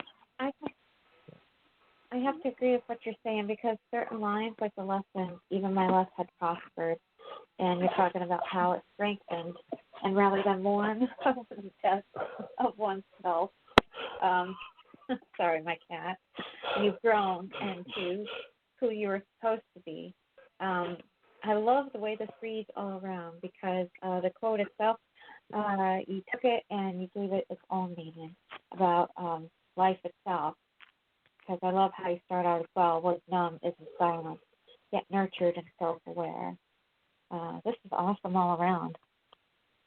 I appreciate you bringing this tonight. Yes, indeed. Let's get you some comments here. Where did I leave off? Let's see. Deb left. Deb left? Okay. Sky, are you still with us, or are you sleeping? Faceplant. Sky. Ooh. If you snore, I'm laughing. And how about Crystal? Yeah, I really like this one from you, Rome. Like I felt like you said that you were in the zone. I felt like you were in it. Like you, like line after line, it was just like it got like better and better. I kind of like the same lines as Stephen, but I like the two parts together. I took flight and better learning the lessons. Even my less have prospered. I feel like those are just really, the whole piece is really profound, but I feel like this is a piece off of a reflection of life and a reflection of yourself and what comes down in the end. Yeah, this is a really, really great piece, Rome. Thank you much. Appreciate it. All right, excellent comment. And because of people who have snuck out, we're back to Bella. I'm here. Did somebody say me? Well, yeah, Brandy's in. Well, I was going to go to Brandy after Bella. I'm quiet because I'm trying to edit this fourth book. Okay. That's all right. Let's get a comment. Bella, I'm you want to listening. comment? I was going to write something. Yes, no. I was. My answer is confused, right? Yes, no. Okay, I was going to write a comment on Rome that I love the spitting pot because, man, You took me high above. But yeah, I'm gonna shut up. But I love the part. Oh, hush. Succumb to uncertain dues, spirit, emotions doom, with the thoughts exceeded, held to draw in its actions. And the quote is actually subtle. After great pain, a formal feeling comes. The nerves hit ceremonies like zooms. But you came out in a different angle where your intensity can be palpated. That's why listening to you, I was smiling all throughout because you know the feeling when you are just quiet and then the feeling of like something being pulled out from your mouth. So that's how I felt from it. And it's beautiful, right? Love this, Rose. Much respect for your thing. Oh, thank you very much. Very humble. And okay, Brandy, did you want to make a comment? You know what? I have to agree. It gave that oomph, not your Lord, but the oomph. It was subtle but powerful, but more powerful than subtle. If that makes any sense.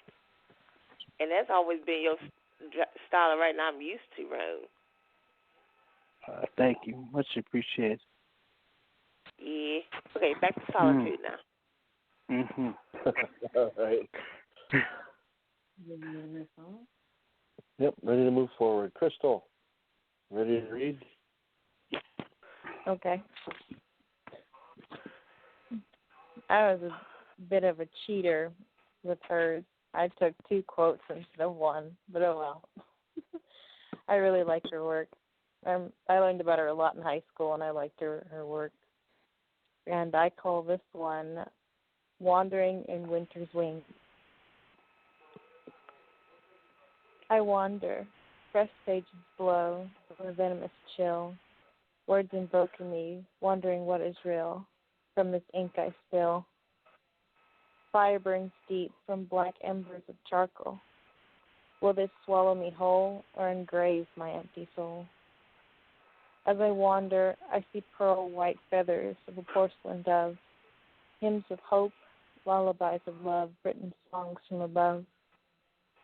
Peace overlaps the flames, snow angel wings carry me, and I wonder.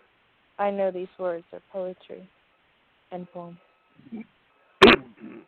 Oh my God, Yeah, that last line. Yeah. Oh. Yeah, this is great. I really like the imagery in this, Crystal. I like how it starts off very dark, but then it turns to hopeful in the end. And it makes me think of what I left you in the comments. Sometimes all it takes is for you to take a deep breath and just look around you, and it can be very therapeutic. This is an awesome brevity. Thank you. Yes, yes. Yeah, let's see, Joseph, what do you think? This is a beautiful brevity. This is a beautiful brevity, Crystal, and I commend you on your slant rhyme scheme here. It's almost like a photograph in a way that suggests that it with rich puzzles and paradoxes that inform our view of Emily through your eyes, which is a wonderful tribute to bring this in fact to our eyes through your eyes, how you view her poems and how they make you feel, and in each sentence is just outstanding. I'm particularly fond of the flames, snow angel wings carry me. That's totally poetic, and like I said, this poem, even though a brevity, it's filled with rich puzzles and paradoxes, and it's a lovely write, and it was a pleasure hearing you read it, and thank you kindly for writing it for the show this evening. Thank you, Joseph. Me. I heard that. Come on. Oh, what a coincidence. Oh man, I loved it. It was, yes, the puzzles are there. I loved how you interweaved the parts of the quotes and play with that back and forth within your piece. That was awesome. And, I love that. I would love, I feel like you had to stop yourself. I would love if you ever had the chance to take it and continue to go with it, because that's exactly what you did with the quotes. And you went away and wandered. You lost yourself in the right. And, I know you probably wanted to keep going. I would commend you to pick it back up and keep going, because I would love to see where else it leads. And the two quotes you picked were amazing. They're very parallel to each other, of losing yourself in the book and then having that hope, that feathers carries by the wind. So you're right, very much embodied that. It was amazing. So great job. Indeed. Great comment. Yes, indeed. And let's get you one more from Bella. I'll comment. Wayne, I thought you left. Yeah. Oh, I did. I've been sitting back drinking a beer and listening to poems. They're great poems tonight. Wayne. Hey. I had to comment. Go ahead. Wayne's John Wayne, the quiet man. I think it's a great write. You spelling just as Emily does. When you wrote Feathers of a Porcelain Dove, Hymns of Hope, Lullabies of Love, is wonderful. I love the short lines and the way you laid it out and the way you read it. It's a beautiful poem. I like it a lot. Thank you, Wayne. Welcome. I'm going to drink another beer. All right. Save me one. Who got more booze? I want to. Now, can I comment now? Yes, and then your poem is on the board when you're done commenting. Okay, you can see magically, if you will pay attention, her poem, the heavy part, okay, stopped when after the question mark, and then hope came in. As I wonder, I see pearl white feathers of a porcelain dove.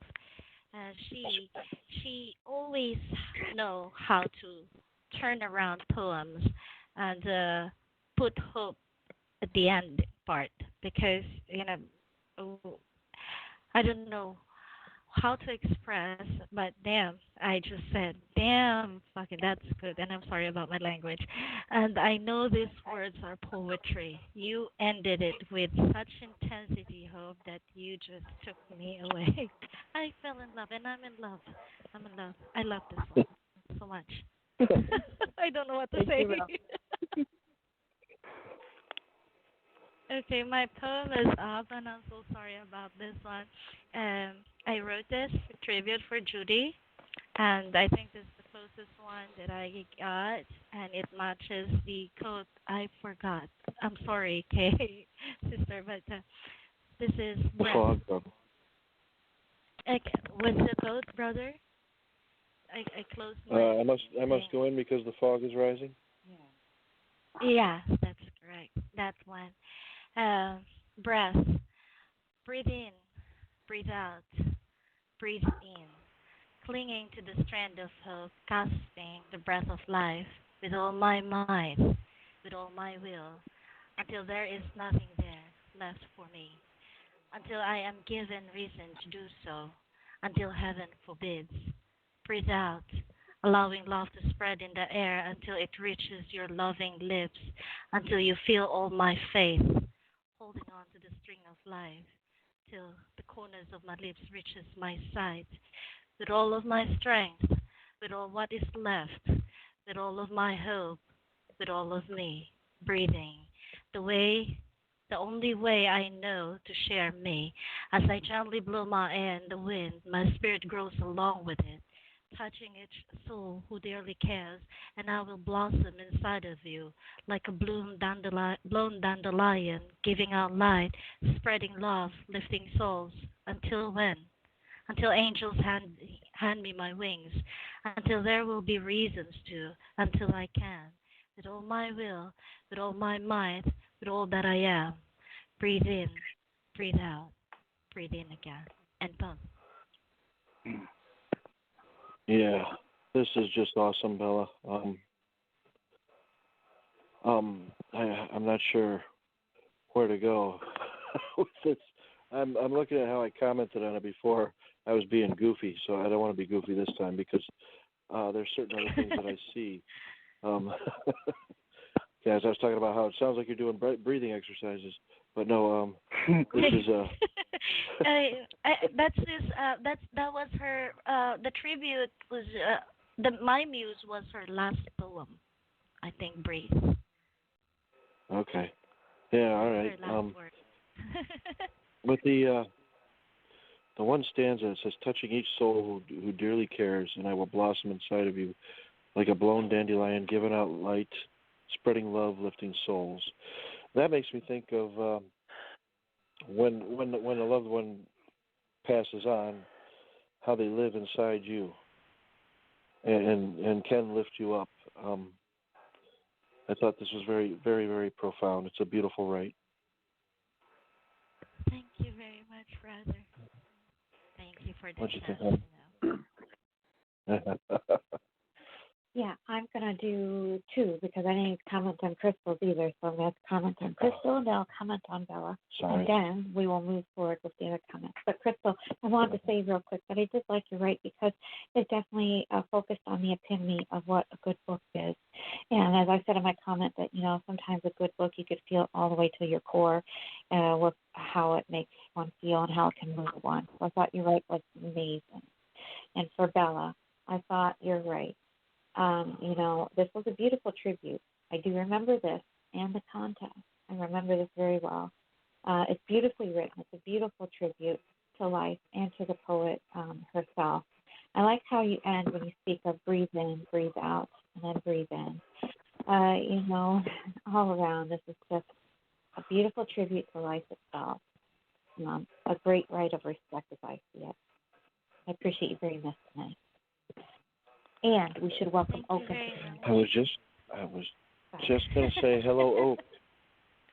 And would you like to comment on Bella's poem? Good evening, all. I'm late as usual. And just listening, I don't have an Emily right, but this is beautiful. And it is breath, of course, is referenced in the creation myths of every, it seems like, faith system. It is life. It is more than just biological animating force. It is pneuma in Greek, which can translate spirit or breath. And so this is deeply spiritual, and I think all people do breathe. Well, that's a stupid comment. We breathe life or we breathe death. Some people breathe poison to others. And this does not breathe poison. This breathes luminescence. It's beautiful, right? Oh, thank you. I thought you're not going to call. Who said that? I didn't say that. Ooh, Me. That's discrimination. I heard you were reading. I had to listen. I can't sneak in, can I? No, you can't. You're a big guy, Oak.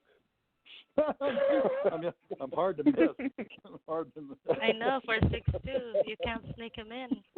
You'll be noticed. Weighing 200 plus pounds or 300? No, I'm 300. That's the rock. All right, Brandy, did you want to make a comment? I won't. You know what? Y'all making me want to grab another beer. But besides the point on that, y'all killing me with these wonderful poems, Emily Dixon. Yes. All right. Me. Thank you. Hold on a second, Rome. Gonna get one from Joseph first. Okay. I'll sip my beer that I already have. Then while we Thank you, Stephen. First, let me welcome Paul. Hello, Paul. Thank you for the call. Good evening. Thank you. Good evening, sir. I can't call you anyway. Paul. I can't call you Paul. Hey, which Paul is this? Because I know two. He just doesn't know. Okay. Uh-oh. Sorry to get off AKA topic. Oak. Sorry. Anyway, Stephen, you stole my thunder on Bella's lovely stanza. Touching each soul who dearly cares, and I will blossom inside of you like a blown dandelion, going out, light, spreading love, lifting souls. Emily had a really infatuation with dandelions simply because that's basically what she saw mostly in spring and summer from her window. It's not like her garden was flourishing with roses or lilacs. There was a ton of dandelions, and she wrote many poems and mentioned dandelions as well. And I think I'm not sure if Bella was aware of that, but I think Bella captured that wonderfully here, and with the juxtaposition of breath and the dandelions and spreading love, lifting souls. Bella, if I may ask you. In between that stanza and your next stanza, you put "until then" with the question mark. Is that still an open question, or are you going into the next stanza answering that question? I may need to read into this a little deeper to answer the question. But since I have you here, can I ask you that, or is that something you want to keep to yourself?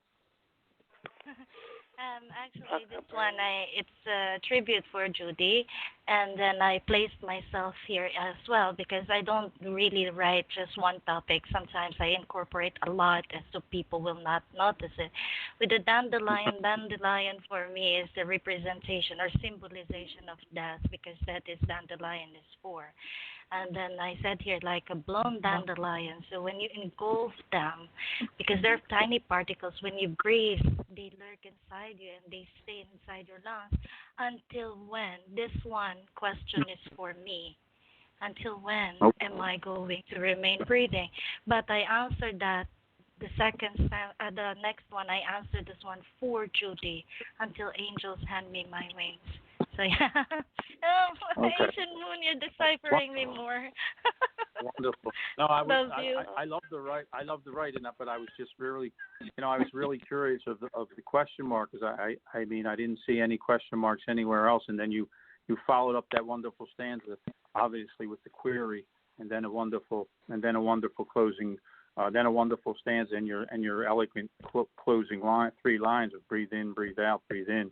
And I wasn't sure if you were asking yourself that question of until then, or you were asking your readers to just ponder where you were going with the whole poem. And just as always, Bella, lovely write. Thank you for presenting it to all of us this evening. Lovely poem. Thank you, Asian Moon. I love you, and I will not hide anything if you ask. Uh-oh. All right, Rome, put the beer down and comment. Oh, yes, yeah. Great as always amazing with her uniqueness of cadence and how she reads and, delivers it. And I just love how it starts with an inhale and ends with the inhale. It makes everything else in between the exhale. And I love how those first stanzas kind of describe a strangulation. And then it builds up and opens up, like in science class. You had that ball that started very small. You can open it up, it gets bigger and bigger and bigger. And that's what it felt like to me. And I love when an artist also puts art within art, like with the line, until there is nothing there, blank, left for me. Like the visual art within the art of the writing is, always amazing. When people do that and just like kind of hope someone catches it, when they see it, sometimes people miss it, overlook it.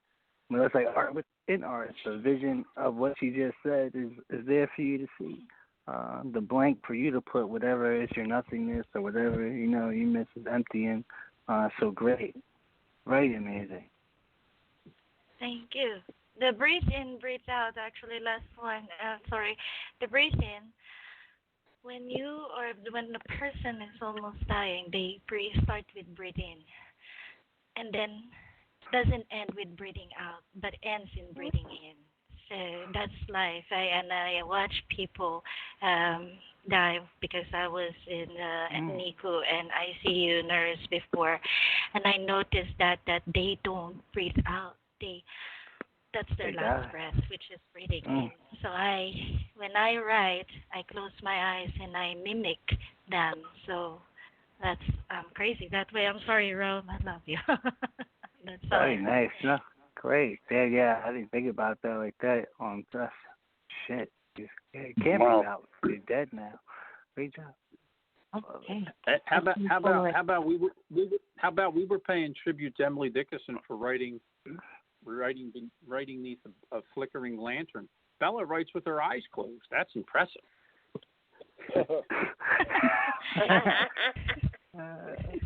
It's in Braille. Right? It's in Braille.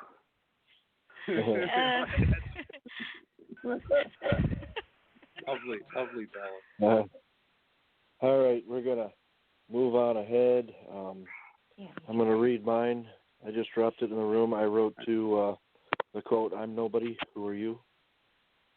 And it's just a little brevity that I call "I'm nobody." What I think matters not. That I am here does matter less. Standing alone in the shadows, you see my smile. What's behind that grin?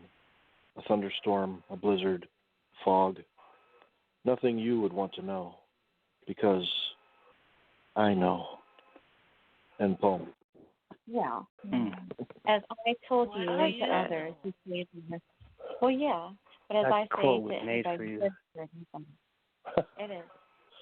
Okay, let me say this. What I wanted to say is, as I say to anybody who says they're nobody, that's not true, because we all are somebody. There are people that will look at you and they will see somebody that they love, and they'll see more than what you will see. So I think that's a beautiful right. But I know what I see, and I know what others see too. So what one may see, another will see different. So it's an awesome night. Thank you. And then you tell me. Where was I? I don't know where you were, because that's your realm while I'm doing my other. Oh, I think we were up to okay. Crystal and Bella. Okay. All right. Oak, what did you think? Well, I was just writing a note in here that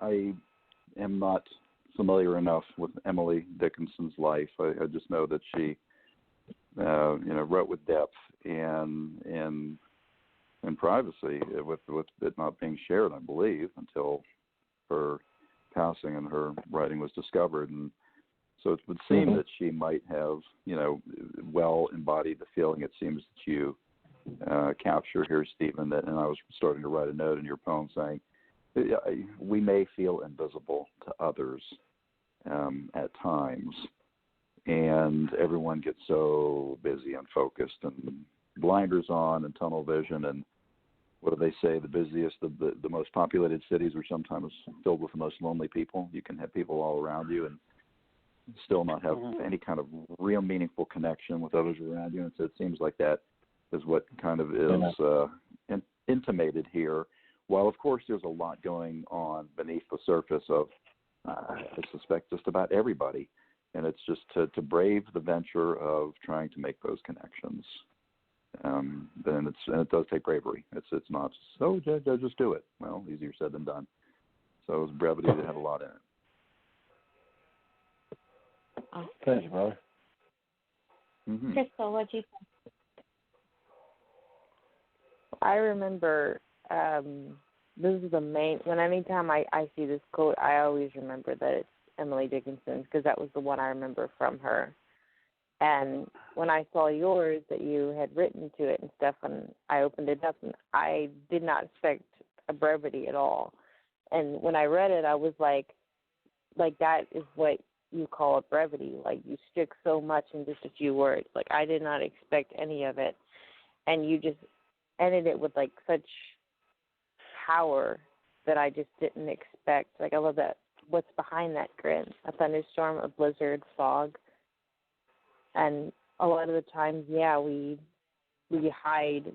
Actually, it was a poem I had over on the Tune of Voices tonight about masks. We hide ourselves behind fake smiles and masks and things like that when there's more going inside where we think that we're a nobody, and we hide ourselves from others when those people either could actually see you as a somebody, which most people do, or some people that you probably do want to hide from because they do think that you're not anything, but that's because they have those same feelings about themselves inside. But yeah, really awesome poem, Stephen. Thank you, Crystal. Awesome. And Bella, what do you think? I was ranting already in the chat room because I will not accept this nobody. You are, brother, you are something magnet big and somebody who, people, they are somebody in their own little ways, like what I'm saying there. And the only time that I will accept that I am nobody compared to you or to anyone, if you are born cloth, that will make you different. Then I will kneel down to you. But this one, brother, no, because to me, I see you. I don't see you as a thunderstorm, a blizzard, a fog. We all have that. That is no different. I see you as a loving person, a good husband, and a good father. And one. Thank you. Thank you, man. That is somebody, right? Me. Oh, Roll? Yes, devil's advocate steps in. I love it. I found it very heavy speak of the knowing itself. Nobody is a statement of rebel against a system when one knows their self. You could be nobody with the confidence of, like, I'm not a part of everything you think that you know I am, because you don't know me at all. I'm nothing you would want to know, because it wouldn't be genuine, it wouldn't be true. And, I don't go by the standards that you set. And I love that, because you see my smile, but what's behind that grin? I thought it was a smile. It's a smile to them, but it's a grin to you, because you know exactly what you're doing. Because you know who you are. So I found it a great write. Very empowering. Found great strength in it. I didn't find it to be one of you being a victim in it. It's a great piece. Very strong. Very Can I go ahead and make a quick announcement for my show? Because I got to go because I'm getting tired here. Sure. And stuff. All right, this Saturday, oh gosh, I'll make this quick for my phone's dying. This Saturday at 10 o'clock on the Costa Nostra Radio Blog Talk Show, you'll be talking to me, Miss Brandy, with Sultry Saturdays, dealing with the Color Me Seduction series, Canary Yellow and Icy Blue. If you already entered in both, consider both of them poems for both images, two poems per person. Okie dokie. Y'all take care. Take it easy, Brandy. Thank you for calling. All right. Okay.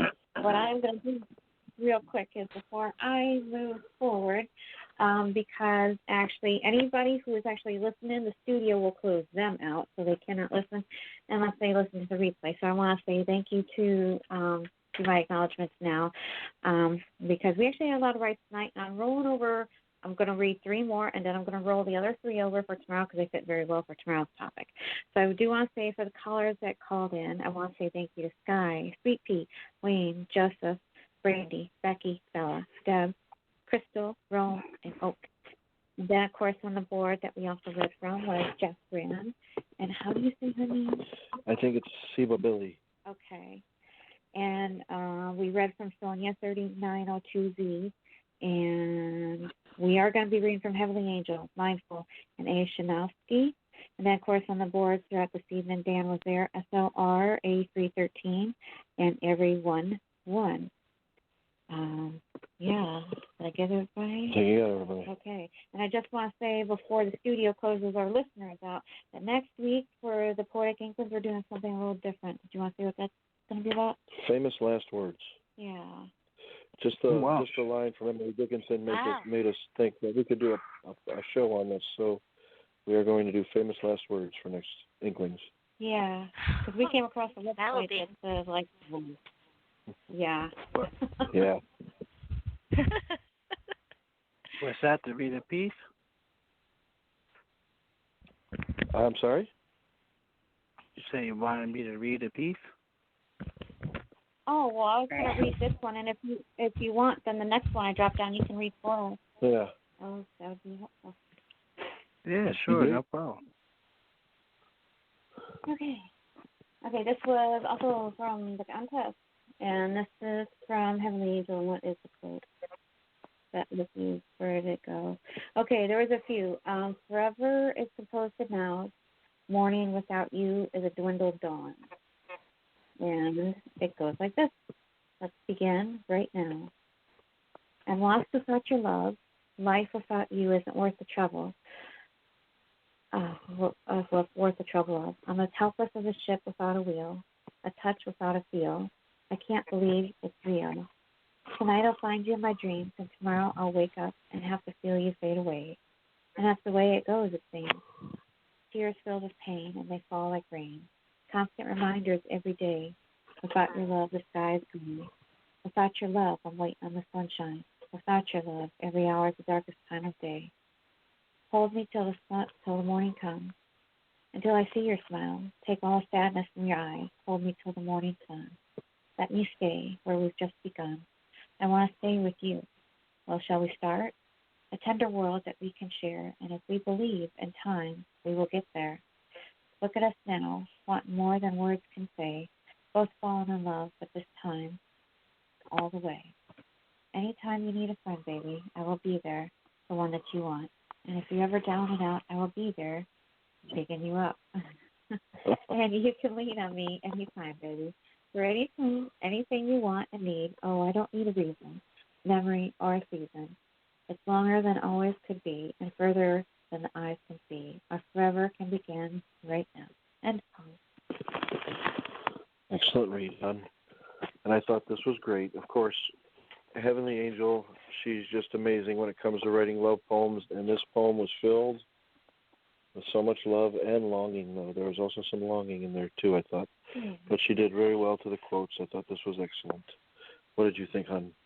Oh, I have to agree. When I was reading, I had a smile because of the rhyme. There's a lot of rhymers here, and I can't, for the life of me, want to try or get it. So that made me smile at the rhyme aspect of it.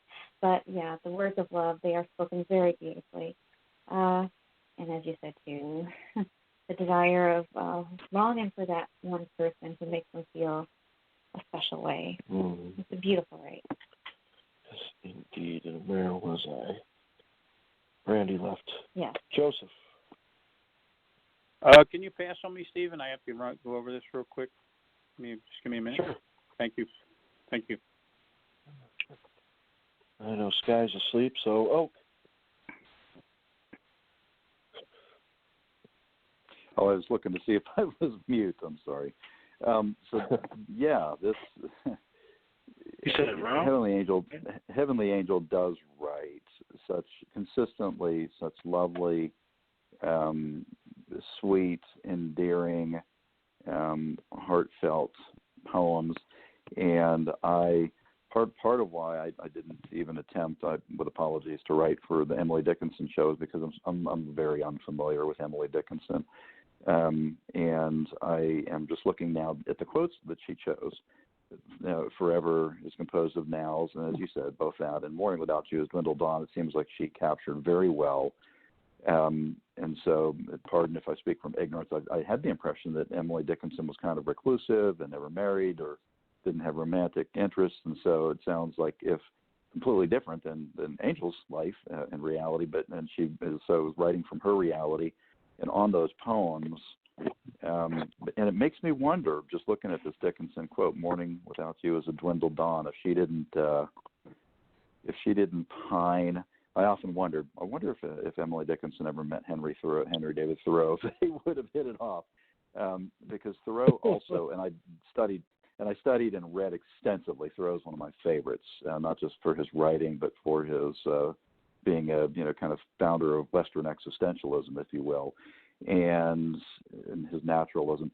And he too pined his lifetime for an older woman who he just didn't have the opportunity or the courage or both to meet, and so he really was a loner, but not for the virtue of it. He just didn't have, I don't know, a courageous life, but not courageous when it came to being romantic.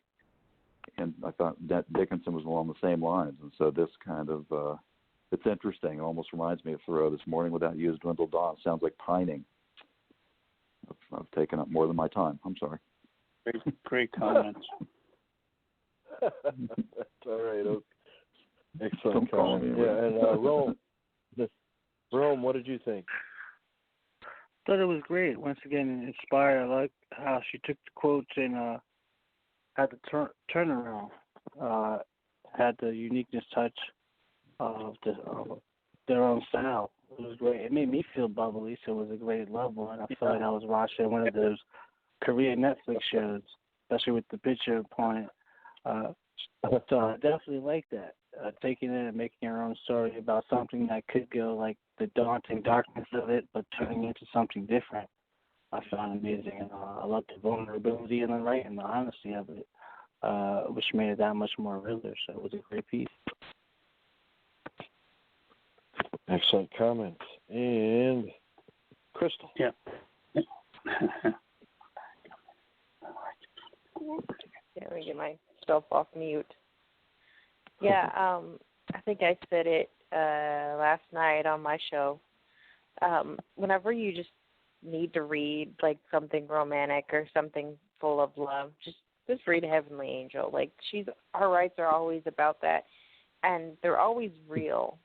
It seems like she's actually in love with the person that she's talking to usually. Like there's always like this realness to it. And I feel that way also with this one. Like I'm glad that she found quotes from Emily Dickinson so that she could write the love out that way. And I think the way she wrote this one is beautiful. I love the line, "Hold me till the morning comes, until I see your smile. Take all the sadness from my eyes. Hold me all till the morning sun." Like that's just really beautiful and leaves a really beautiful picture in your head of a couple that their love is strong and it's there and you can see it through the smiling sun. Yeah, really beautiful piece from Angel. All right, thank you, Crystal. And Stephen, if I may, hello, Stephen. Oh, sure, go ahead. Yeah, I wanted to pass simply because I wanted to go over this one more time in my mind before I had left Emily a comment earlier, but this has a very tender, I guess for lack of a better word, it has a puppy love feel to it, that a feel good feel, and I think Heavenly gets she gets that point across in this verse very well, and she incorporated some excellent songs from Paul Anka, from Bread, Lost Without Your Love. And some of those lines she incorporated with the Dickinson quote, with "Forever is composed of rows, composed of nows." I think she did a great job in that, and I think it's a feel good poem that just flows very well, and I think she did a great job here on the three quotes from the songs, and indeed the Emily Dickinson line. I think she did a great job here, and I didn't want to comment premature until I had a chance to go through it a little bit better. And as a great write, Heavenly, as always, romantic poems are indeed inspiring. Great job. All right, awesome comment. Rome, we dropped a poem from Mindful in the room. I think Kay's going to redrop it. If you could read that for us. Yeah, sure, not a problem. Let's see here, and am I missing? I quote so this is a poem by Mindful, using the quote from Emily Dickinson, "Dying is a wild night and a new road." Piece called "This Glorious Road." At dusk, the day is faded, while dark sounds creeping on. The scent dreams belated, now dust I trod upon. The fog descends, obliquely, and tomorrow's yet to breathe. Why must nature forsake me upon this hallowed eve? I give the night my senses, it gives me to my flight. I surrender all defenses before the dawn's first light. My respite is before me as I ascend from earth's abode. A journey shall restore me upon this glorious road. And peace. Excellent read. I thought this poem was very well done. Was an honorable mention in our contest, and it made me think of how we're taught and how I truly believe that death is just a doorway to a whole new adventure. To a place where all of our family and friends who went before us are waiting. I thought this was an excellent write and an excellent read. What did you think, hon? I like how the ending reads, because he closes with saying, "A journey shall restore me upon this glorious road," because the quote was chosen, "Dying as a wild night, a new road." I do see that, because we all hold on to our own beliefs. And for me, I do believe in reincarnation, and I do believe that when we leave this body, there's still so much more out there. And this is definitely what his right speaks of. A new and glorious road yet to be discovered. Indeed.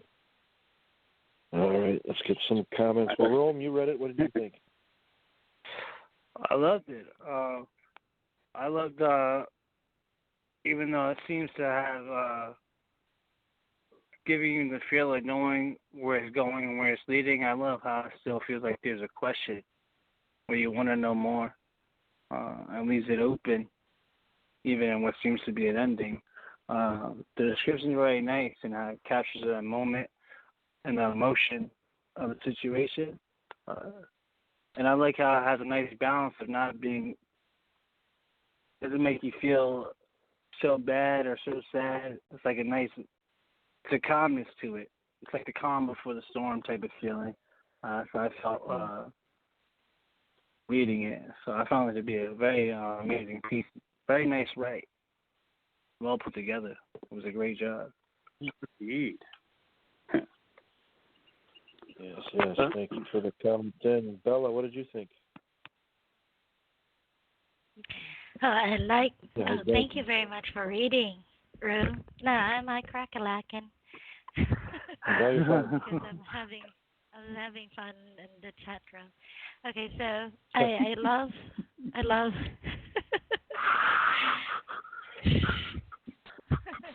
Okay, so I love strong beginning, and I love strong ending too, and the Rome's voice complemented each other. The thing, I know this is not Rome, but it was a lovely read I was trying to express. At dusk the day is faded, while dark sounds creep anon, and the last part he ended it with he. Mindful is a he, right? Am I correct? Yes. I think. Okay. I think. Yes. I think so. Yeah, and then started with my respite is before me as I ascend from earth's abode. Man, if person can understand that part, then the person is not reading between the lines. But I loved everything here, and well, yes, and he put the food in archaic words, and I die with words, and I'm smiling. I love words. I'm sorry. I'm a local file and I'm captivated deeply. I love it. That was the best. That's a great line. And I'm smiling. Yeah. Joseph, what do you think? This is an excellent example of a wonderful English quatrain, indeed, with the rhyme scheme here. And Bella kind of stole my thunder with the semi use of the archaic words. For example, nascent dreams belated, now dust I trod upon. A fog descends opaquently, and tomorrow's yet to breathe. I mean, I don't know. Those 4 lines alone could stand alone as a wonderful brevity, and then this is just well put together. And like I said, I have a sentimental weakness for English style quatrains, and the fact that the poet put the semi archaic terms in there just takes this to another level. And for me, a wonderful write, I believe, and well, and I this is one I'd like to read again this evening. Great poem. All right, excellent comment. And Crystal, what do you think? Crystal just left. So Oak, how about we get what you think, and then maybe you could read a poem for us. Sure. Yeah, I just put a comment in here. It seemed to capture the Emily Dickinson vibe to me in general, and some of her motifs of the fog and kind of a language of the time, classical language, and it also leveraged the quote well, I thought. Yes, great comment. Yes, indeed. Ready to drop that. There's the poem from A. Shefnosky. Shek. Alrighty. What is it? Let me get this up. All right, so this is titled Success by A. Sheknovsky.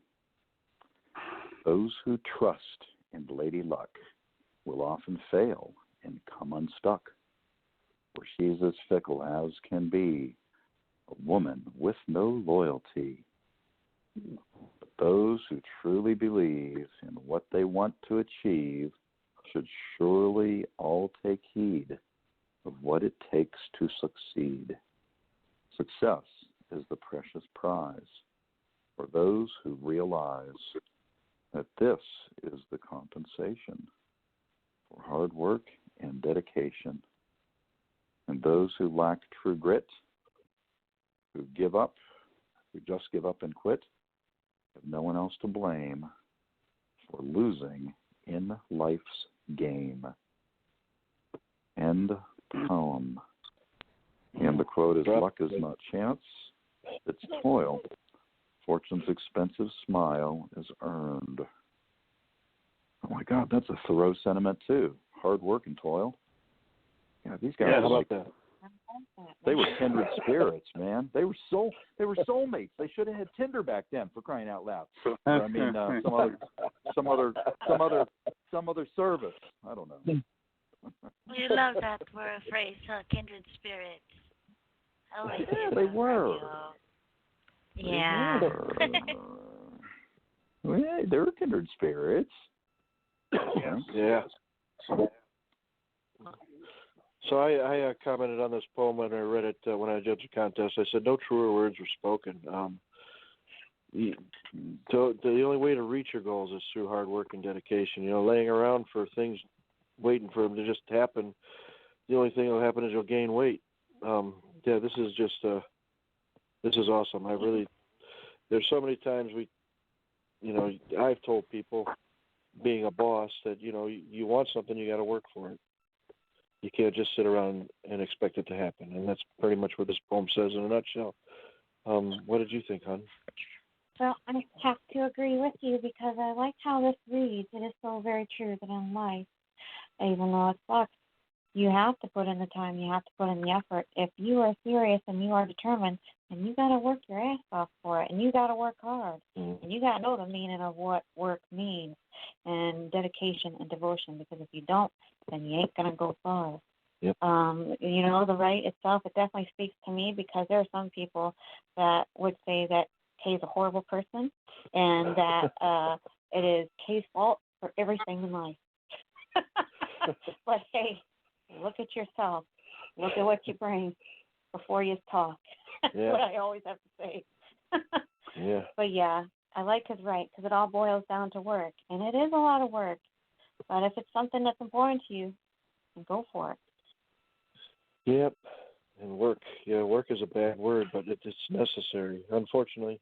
And it wouldn't be necessary if it wasn't for the fact that they ate that damn apple. Otherwise, we'd be running around with leaves on our crotches, eating fruit off the trees. But this is a banana leaf. Oh, what did you think? Did you read it? Well, I shared my quote. I shared my thoughts on it right after I read it. Okay, all right. And Rome, what do you think? Oh man, I loved it. It's I have a secret envy because it's a true talent. When writers can be so simple and playing with the language, but get the point across and still have everything so hard hitting. So I love that about this piece. It's like how it's so, married up the quote. It's a true talent, like I said, to be so, like me writing it, I would try to be so extra. I want to go over someone's head. I got to put something like this in it. I got to make it deeper like this. So I love how it's just like tackled everything and it hits you and it's so relatable. So smoothly put and well written because it's hard to do also to be so broken down and to the point with it and still put it together where it's so unique in itself. And I also love the point how it brought out with the reader. I would like to point out that great line. You can clearly tell how it brought out that energy with that end poem. It's like, you felt it, that poem brought him out. It was like, M poem, put the stamp on it. So that also made me smile. I was like, yeah, he was feeling that. Yeah, that was a good joint right there. So it was a great piece. Amazing. Good, definitely a good one. All right. Awesome comment. And Bella, what did you think? This one got me. Seriously, the last part especially. And those who lack true grit, who just give up and quit. I don't quit. I don't give up. Have no one else to blame for losing in life's game. I don't do that. I don't quit. I don't give up. But it's not. It's hard to be a bomb too. I've been a bomb for like 1 year and 1 year and 1 month now. But nah, it's a different battle. But I love that twist in the last ending, which is very, very true. Because if one will give up, then how are you going to taste the fruit of it, right? And then in the mid, sometimes I do that. I would try to be patient because I don't have patience. I don't have that. I would wait for 1 minute, 2 minutes, 3 minutes, and do it again and over. And after 5 minutes, I will give up and say fuck it. And then it will happen right after I give up. So I said, wow, man, that's a lot. So yeah, I get the logic on it, and I love it. I love the brevity. Awesome comment. And Joseph, you have the honor of the final comment of the show. Oh, really? Well, this is an interesting poem, and it's basically, I enjoy it. I think what the poet's trying to articulate here is that, in terms of poetry, and in terms of critics and whatnot, some folks write, and they get discouraged. They may give up, and the folks that give up are actually, they tend not to be losers, but they tend to not share their art, and by not sharing their art, they're not gifting other folks any wisdom and or knowledge to make the world a better place. And I think the poet here is actually basically saying that in these fine rhyming quatrains. And it's a nice poem. Yes. Excellent comment. And Tan's just dropped Harry on the board. Well, that's the end of the show. The rest of the poems I see hairy bananas. The rest of the poems are going to be rolled over to tomorrow's show about the Doors because they can kind of match up with the theme. I'm not sure if Emily Dickinson would be happy or upset that some of the rights inspired by her poetry could match up with inspired poems from the Doors as well. I'm not Well, sure. the three that I rolled over concerned death, so I think so, because the Doors music does encompass about. They do death. sing about death a lot. Yes, the Doors did. Yeah. They did sing about it a lot. But yeah, we had to because we read 17 tonight. Yes, and I have to get up in less than 4 hours for work. So we're going to close out. But first, I'm going to let you know about this. Is Oak still with us? Yeah, great Yes. show. It was amazing. Glad I was able to catch it. Okay, still here. I'm still here. It was wonderful to hear your voice, Professor Moon. Oh, my pleasure, Oga. It's great to hear it. I'm very intrigued with your comparison with Thoreau and Dickinson. They were somewhat contemporaries. I think right. he died he died about 22, maybe 24 years before her. But I mean, since you've actually had the pleasure of reading him, I think one of his best poems was I think it was called "My Life Has Been the Poem I Would Have Writ, but I could not both live and utter it." And I think it's somewhat opposite Emily Dickinson's theory, where her life wasn't a poem that she would write. She hid all her poems. Where I think David Henry would have he wanted to get his poems out there. And I'm actually going to write. Stephen and Kay, you're going to be doing a show next week on famous last words, correct? Yes. I wrote it down. Yeah, and I think Oak will be familiar with this. Where when on his deathbed they asked Mr. Thoreau, have you made your peace with God?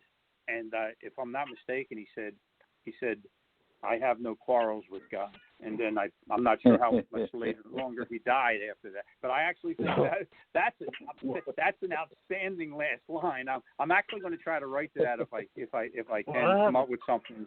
Quick question for you guys. I'm sorry, Ron?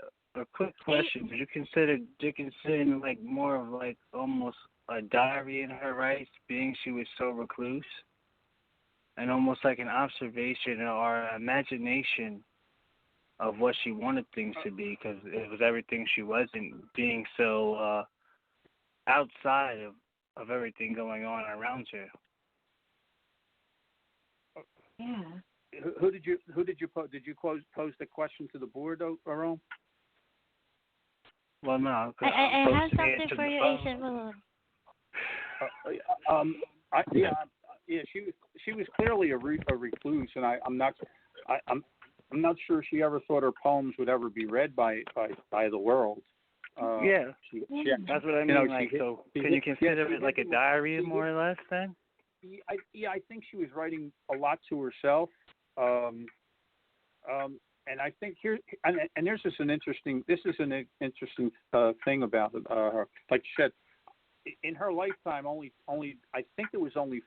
Everyone says 10, but I believe it was only 5 of her poems that were actually published while she was alive, and they were criticized.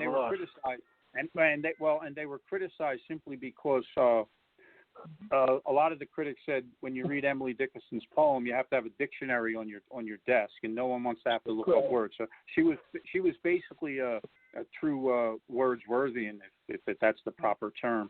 And she was criticized, and it probably hurt her in a way. It broke her heart simply because not only that, she was a woman. Well, yeah. Well, I mean, and I think that she was hurt simply because, she didn't understand that no one else understood what she was saying in terms of the words that she was using. I mean, maybe she didn't realize that people just weren't as intelligent or had the imagination that she had, simply because she wasn't out there socializing and going to these events and speaking to other folks. So she just thought everyone was on the same level as her in terms of her vocabulary, her imagination. And I think when she was criticized, she really, really went into her shell, and she simply wrote and hid all her rights. So yes, I think what you're saying, Rome. Yes, I think she wrote a lot of her poems strictly to herself. Yeah. Yes, because indeed. She was writing to herself, she was getting everything out of her system. Because when I look at it, she seems like, because she was like she was a self-made recluse. It wasn't like it was almost by choice because she didn't want to partake in. Oh, no. It was on top of the wash tower. She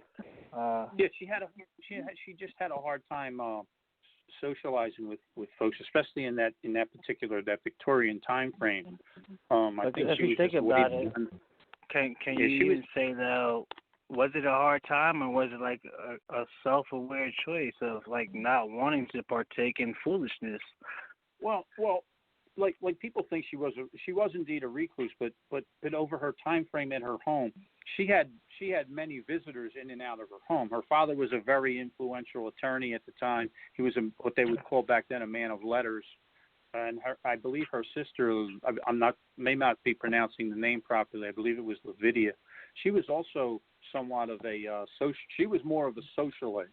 So she would have mail callers come to the house, and Emily would float in and just sit there meek and humble, But she observed, and there was a lot of visitors in and out of the homestead there in Mass. But yeah, I think basically, like you said, and that's a great question. I think she was basically writing to herself, just to get things off. It's kind of like you're taking out your frustrations.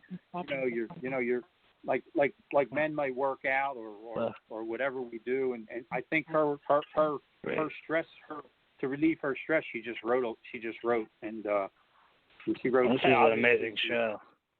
This is amazing. Oh, this was a great show. Yeah. Yes, it was. And we gotta close it out. Not only the studio might be kicking us out soon, but I also have to get up very soon for work. Thank you, guys. I want to say goodnight to Rome, Oak, and Kay and Steven. A great show, and I hope to join you folks for your next one. How about Bella? You forgot me. It's time for me. I didn't forget you, Bella. I saved. It's a great longing. A great longing. I always save the best for last year, Bella. Good night, sweetheart. Good night, Bella. Good night, everyone. Thank you kindly for the great evening. Good night. Take care. Good night. Thank you, Joseph. Love Good you. night. Congratulations, brother and sister. Beautiful show. Thank you. I still would like to do. I still would like to do announcements for upcoming shows before we close out. Okay, well, real fast.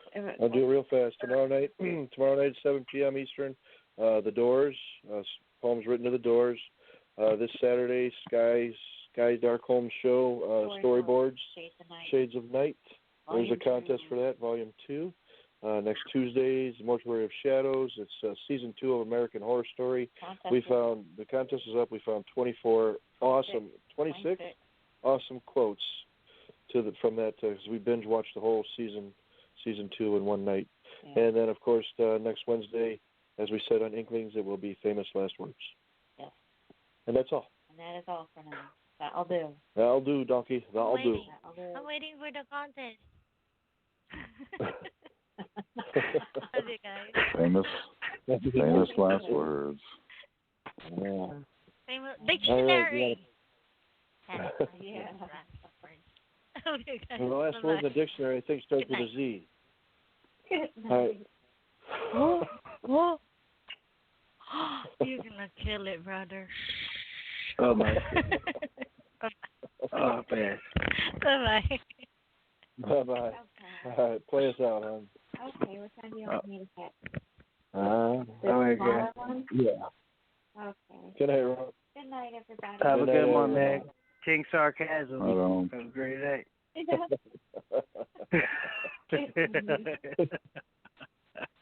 All right, guys. Thank you, man. Bless. Yeah, thank you. Good night. Good night. Okay, here I go.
I unmuted.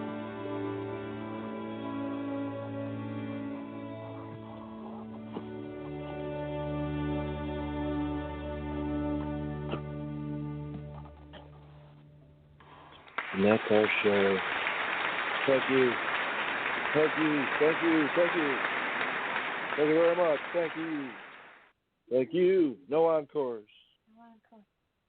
And we will say thank you to everybody who did participate.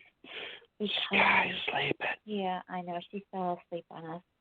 She's a busy gal. But I just want to say thank you to everybody who did call in and participated, and for anybody who listened in for our contest entries.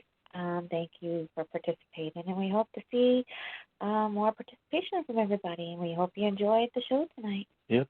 And Sky, dream, dream, dream, dream. Okay. Okay. Good night, everybody. See you tomorrow for the doors. Break on through to the other side.